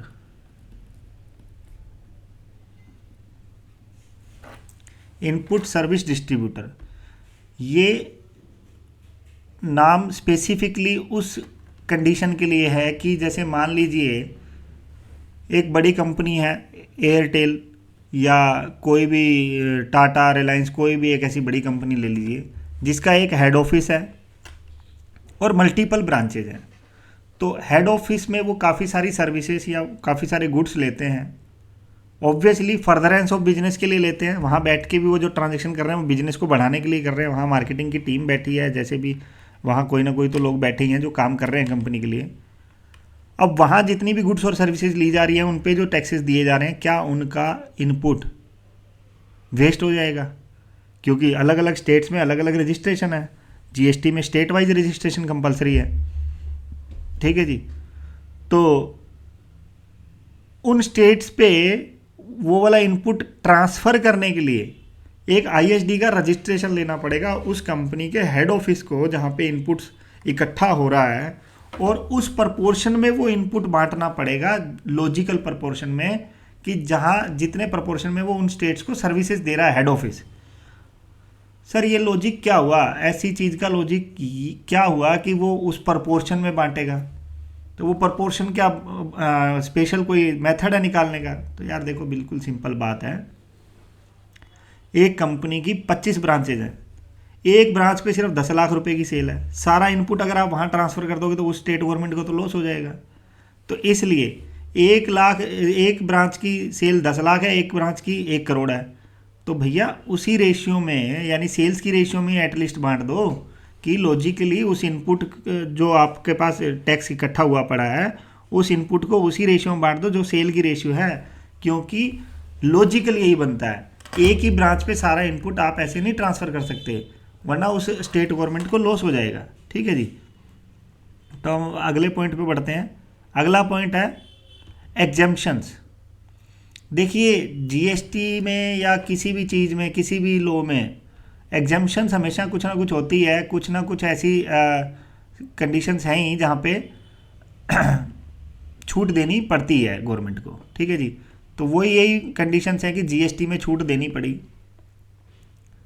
मैंने पीछे बता भी दिया एग्जाम्पल के तौर पे कि भैया बार बार पब्लिक और ये न्यूज़ चैनल वाले हल्ला मचाते हैं कि दूध पे भी टैक्स लगा दिया, इस पे लगा दिया, राइस पे लगा दिया, आटे पे भी लगा दिया, आप क्या सोने पे भी लगाओगे, सोने जागने पे? अरे बाबा उन पे नहीं लग सकता। कॉन्स्टिट्यूशन में ऐसी अमेंडमेंट करेंगे अगर, तो वो अमेंडमेंट में मतलब जब होगी तो सारी स्टेट्स अपोज नहीं कर देगी स्टेट गवर्नमेंट्स कि यार पागल तो नहीं हो, सोने पे टैक्स लगाओ। नहीं, ऐसा नहीं है। इन चीज़ों पे लगाना स्वाभाविक था कि भाई जब पैक्ड है तो उन पे लगेगा। लेकिन यहाँ आप देख सकते हैं the law also contains provisions for granting exemptions from the payment of tax on essential goods like loose, यहाँ लूज स्पेशली लिखा हुआ है, व्हीट फ्लोर, आटा, चावल एक्सेट्रा में वो भी है जो आप डोली में दूध लेकर आते हो, है ना, उन सब पे जीएसटी नहीं लगता, एग्जेम्पशंस हैं। और सर्विसेज जैसे कि आप आरबीआई से कोई सर्विस लेते हो, आप एग्रीकल्चर प्रोडक्ट से रिलेटेड कोई सर्विसेज लेते हो, तो एग्रीकल्चर ही बार बार एग्रीकल्चर मशीनरी किराए पे लेते हो या खाली ज़मीन किराए पे लेते हो उसमें खेती करने के लिए। ठीक है जी। कोई भी एग्रीकल्चर ऑपरेशन डायरेक्टली रिलेटेड हो एग्रीकल्चर से, ठीक है जी, कोई भी ऐसी activity, loading unloading packing storage warehousing of agriculture produce, जैसे कि इवन यूँ मान लो कि जिस ट्रक में आप माल भेजोगे एग्रीकल्चर वाला उस पर भी नहीं लगेगा। ठीक है ना, उस ट्रक के फ्रेट पे भी जीएसटी नहीं लगेगा। उसके बाद services by way of access to the road और bridge on the payment of toll charges पे नहीं लगेगा। Services by way of renting of residential dwellings for use as residence, आप रहने के लिए घर लेंगे उस पर नहीं लगेगा, होटल लेंगे तो लगेगा। ठीक है ना जी। Service by way of extending deposits loans advance in so far as, यार जो लोन वगैरह आप बैंक से लेते हो, ठीक है ना, उस पर आपने पर्सनल लोन लिया, आपने होम लोन लिया, इन पे कहाँ लगता है? सर क्रेडिट कार्ड पे तो लगता है। तो देखिए यार क्रेडिट कार्ड एक एक्टिविटी ही ऐसी है, फिर से मैं बोलता हूँ, जहाँ आप लग्जरी पे जाते हो, ठीक है ना, other than interest on credit card लिखा हुआ है, क्रेडिट कार्ड की हर एक एक्टिविटी पे टैक्स लगता है, क्रेडिट कार्ड के चार्जेस पे भी, क्रेडिट कार्ड के इंटरेस्ट पे भी, हर एक चीज़ पे, क्योंकि वो लग्जरी है। तो एसेंशियल चीज़ों पे तो टैक्स छोड़ा जा सकता है, लग्जरीज पे लेना ही पड़ेगा गवर्नमेंट को, क्योंकि उस लग्जरी को क्रिएट करने के लिए कितने सारे सेक्रीफाइसेस करने पड़ते हैं हमारी सोसाइटी को, वो आपको देखना पड़ेगा, है ना। तो ऐसा नहीं है कि गवर्नमेंट कोई भी टैक्स मुँह उठा के अपनी मर्जी से ऐसे ही ले आती है। ठीक है जी, सर्वसहमति से आता है। अगला पॉइंट हमारा, अब हम थोड़ा और स्पीड बढ़ाते हैं, हालांकि फिनिश होने वाला है, जीएसटी कॉमन पोर्टल। अब देखिए यार ये वाला बेनिफिट,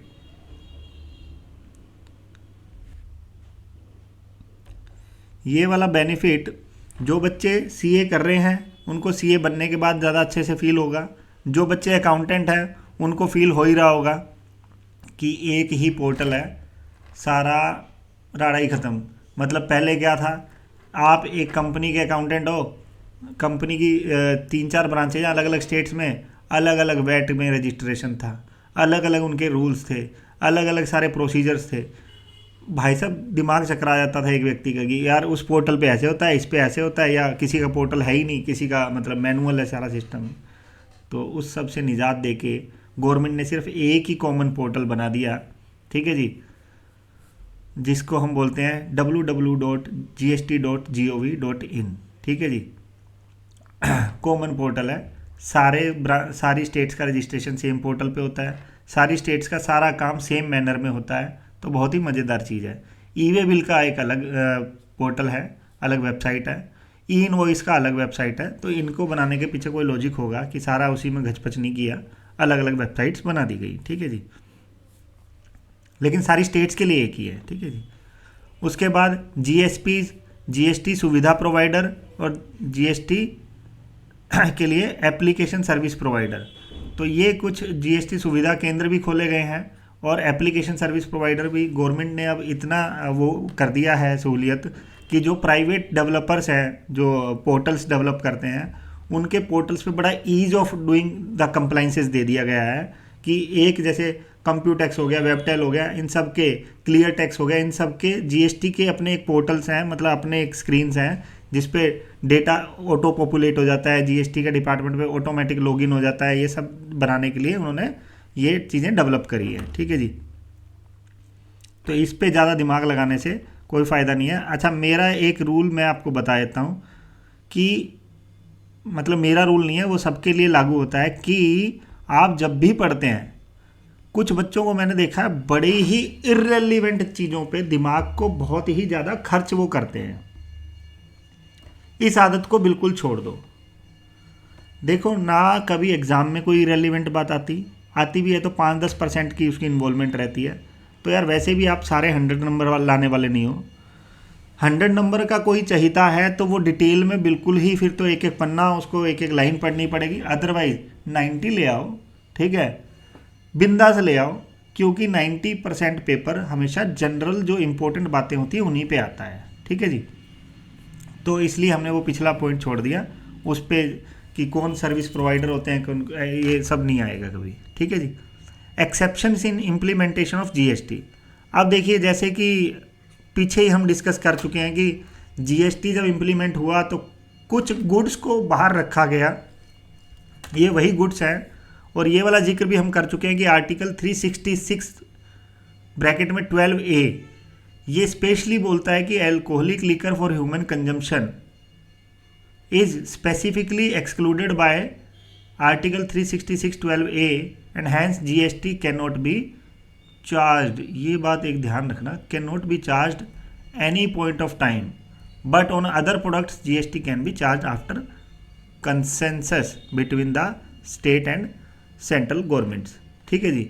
मतलब ये बात बड़ी इंपॉर्टेंट है कि शराब पे हमेशा किसका आधिपत्य होगा, स्टेट गवर्नमेंट्स का, जबकि बाकी चीज़ों पे जैसे पेट्रोल हो गया, ठीक है जी, टोबैको प्रोडक्ट्स पे तो खैर अभी भी लगता है, ठीक है, साथ के साथ दूसरे टैक्सेस भी लगते हैं, ठीक है जी। मतलब आज भी एक्साइज ड्यूटी भी लगती है, तो इसलिए थोड़ा सा यूँ कह सकते हैं कि बाहर रखा गया, ठीक है। लेकिन पेट्रोल पे अभी भी वैट और एक्साइज लगता है, ठीक है। तो ऐसे में ये प्रोडक्ट्स, जो बाकी प्रोडक्ट्स हैं, इन पे जीएसटी कल को लग सकता है जब सहमति बन जाएगी। अभी फॉर द टाइम बिंग ये सारे ही एक्सक्लूडेड हैं, ठीक है जी। और वाइन पे जो इंसानों के पीने के लिए है उस पर कभी भी नहीं लगेगा, ठीक है जी। उसके बाद हम पढ़ रहे हैं बेनिफिट्स ऑफ जीएसटी। अब देखिए जीएसटी के बेनिफिट्स क्या हैं, बोल दो पीछे वाले ही सारे पॉइंट्स में से कुछ ना कुछ आएगा, फटाफट इसको कर लेते हैं। Creation of unified national market, की एक जैसी मार्केट, जैसे कि ये क्वेश्चन पेपर में आ सकता है। अब देखिए ये मैंने स्पेशली लिखा है कि ये किसी के भी पेपर में आ सकता है, ठीक है, ऑल दो अकाउंटेंट्स की लाइफ में नहीं आएगा, कि इकोनॉमिकल बेनिफिट्स क्या क्या हुए जीएसटी से, और ट्रेड और इंडस्ट्री को क्या क्या बेनिफिट हुए जीएसटी से, ठीक है। तो मैंने यहाँ सामने लिख भी दिया कि ये बेनिफिट टू इकोनॉमी है, कि इकोनॉमी में बूस्ट मिला, कि एक सेम टैक्स स्ट्रक्चर है, और सारी स्टेट्स के लिए सेम है, तो इसलिए एक स्टेट से दूसरी स्टेट में बिजनेस करना अब हो गया बिल्कुल आसान। वरना पहले व्यक्ति सोच सकता था यार मैं हरियाणा में जाके जीएसटी ले या वैट का रजिस्ट्रेशन लेके कैसे बिजनेस करूँगा, बड़ा लंबा चौड़ा प्रोसीजर होगा। बट अब कोई नहीं डरता, जीएसटी सेम लगता है। ठीक है जी। Boost to make in India initiative, क्योंकि जीएसटी एक बड़ा सिंप्लीफाइड सा टैक्स है, तो इम्पोर्टेड गुड्स पे कम डिपेंडेंसी रह के लोकल गुड्स को बनाने पे ज़्यादा ध्यान हो गया लोगों को, क्योंकि सिंपल वाला टैक्स अब लगता है। ठीक है जी। Boost to investment and employment, कि यार जब जैसे बिजनेसमैन्स की हिम्मत बढ़ गई है तो अब इन्वेस्टमेंट भी ज़्यादा होगी उसमें बिजनेसेस में। तो आप जैसे कि जनरली कोई भी बंदा मैं जीएसटी लूँगा बिजनेस स्टार्ट करूँगा, बहुत अच्छी बात है। ठीक है जी। यही हमारे लिए इकोनॉमी के लिए बेनिफिशियल है। ईज ऑफ डूइंग बिजनेस, ये भी इकोनॉमिक बेनिफिट है कि ईज ऑफ डूइंग बिजनेस क्यों हो गया, क्योंकि सेम टैक्स सेम सारा सिस्टम सारी स्टेट्स के लिए, पूरे इंडिया में कहीं भी बिजनेस करो बिंदास करो। ठीक है जी। Automated procedures with the greater use of IT, कि यार सारे ऑटोमेटिक हो गई ये चीज़ें, कि जैसे आजकल आप जैसे जो अकाउंटेंट्स काम कर रहे हैं उनके लिए तो बड़ा इजी है ये बात समझना कि GSTR 1 भर दी 3B में, ऑटोमेटिकली उससे डेटा पॉपुलेट होके आ गया। ठीक है ना, सेल्स का डेटा ऑटोमेटिकली आ गया, तो सब ऑटोमेटिक होने लगा। 2B में ऑटोमेटिकली ये आने लगा कि कितने सप्लायर्स ने आपकी ने रिटर्न भरी है, तो सब कुछ ऑटोमेटिक हो गया, तो बड़ा मत्था पच्ची बहुत कम हो गई। ठीक है जी।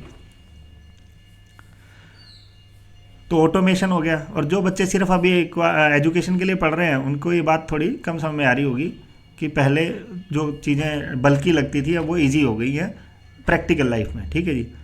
बेनिफिट्स टू इंडस्ट्रीज़ को क्या बेनिफिट हुआ, lower compliance cost, obviously compliance cost कम हो गई है। पहले एक्साइज का अलग सीए होता था, वैट का अलग होता था, अब एक ही सीए को कंपनी सारे कामों में इन्वॉल्व रखती है क्योंकि एक ही जीएसटी है। ठीक है जी। Mitigation of ill effects of cascading, और यार टैक्स पे टैक्स जो लगता था वो सब खत्म हो गया और बहुत ही मज़ेदार चीज़ हो गई।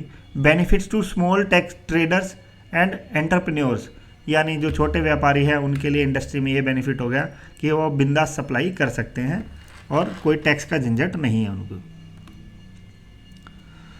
फाइनली जब अगर आप यहाँ तक पहुँचे हैं तो आपने पूरी वीडियो देखी है, आपको समझ में आ रहा होगा, आपको बेनिफिट लगा होगा, तो अब मेरी लास्ट में गुजारिश है कि आप चैनल को सब्सक्राइब कर लें और बेल आइकन भी दबा दें जिससे आपको सारी नोटिफिकेशंस मिलती रहें। और मेरा ये नंबर नोट कर लें 9250577309। अपनी क्वेरीज व्हाट्सअप आप कर सकते हैं, कॉल आप सिर्फ तब करें जब व्हाट्सअप पे रिस्पॉन्स ना मिले। ठीक है जी। या आपको कोई इमरजेंसी है, यानी आपका कोई मैटर फंसा हुआ है, आपके पास कोई नोटिस आ गया जिसका कल ही आपने रिप्लाई बनाना है, आप वेट नहीं कर सकते, तो आप मुझे बिंदास कॉल कर सकते हैं। आपकी क्वेरी को मैं रिजोल्व करने की पूरी भरसक प्रयास करूँगा, पूरी कोशिश करूँगा कि आपकी हर क्वेरी का रेजोल्यूशन मैं कर दूँ और आपका बड़ा भाई, आपका कुलीग, आपका सखा बन के आपकी प्रॉब्लम्स को सोल्व कर पाऊँ। Thank you for watching my video. Have a nice day. अगले सेशन में अब हम सेकंड चैप्टर करेंगे जिसमें डिटेल डिस्कशन फिर से करेंगे अगले पोर्शन का, और विद इन 12 to 15 क्लासेस हम इस सारे मैटर को कंप्लीट कर लेंगे। ठीक है जी। Thanks for watching.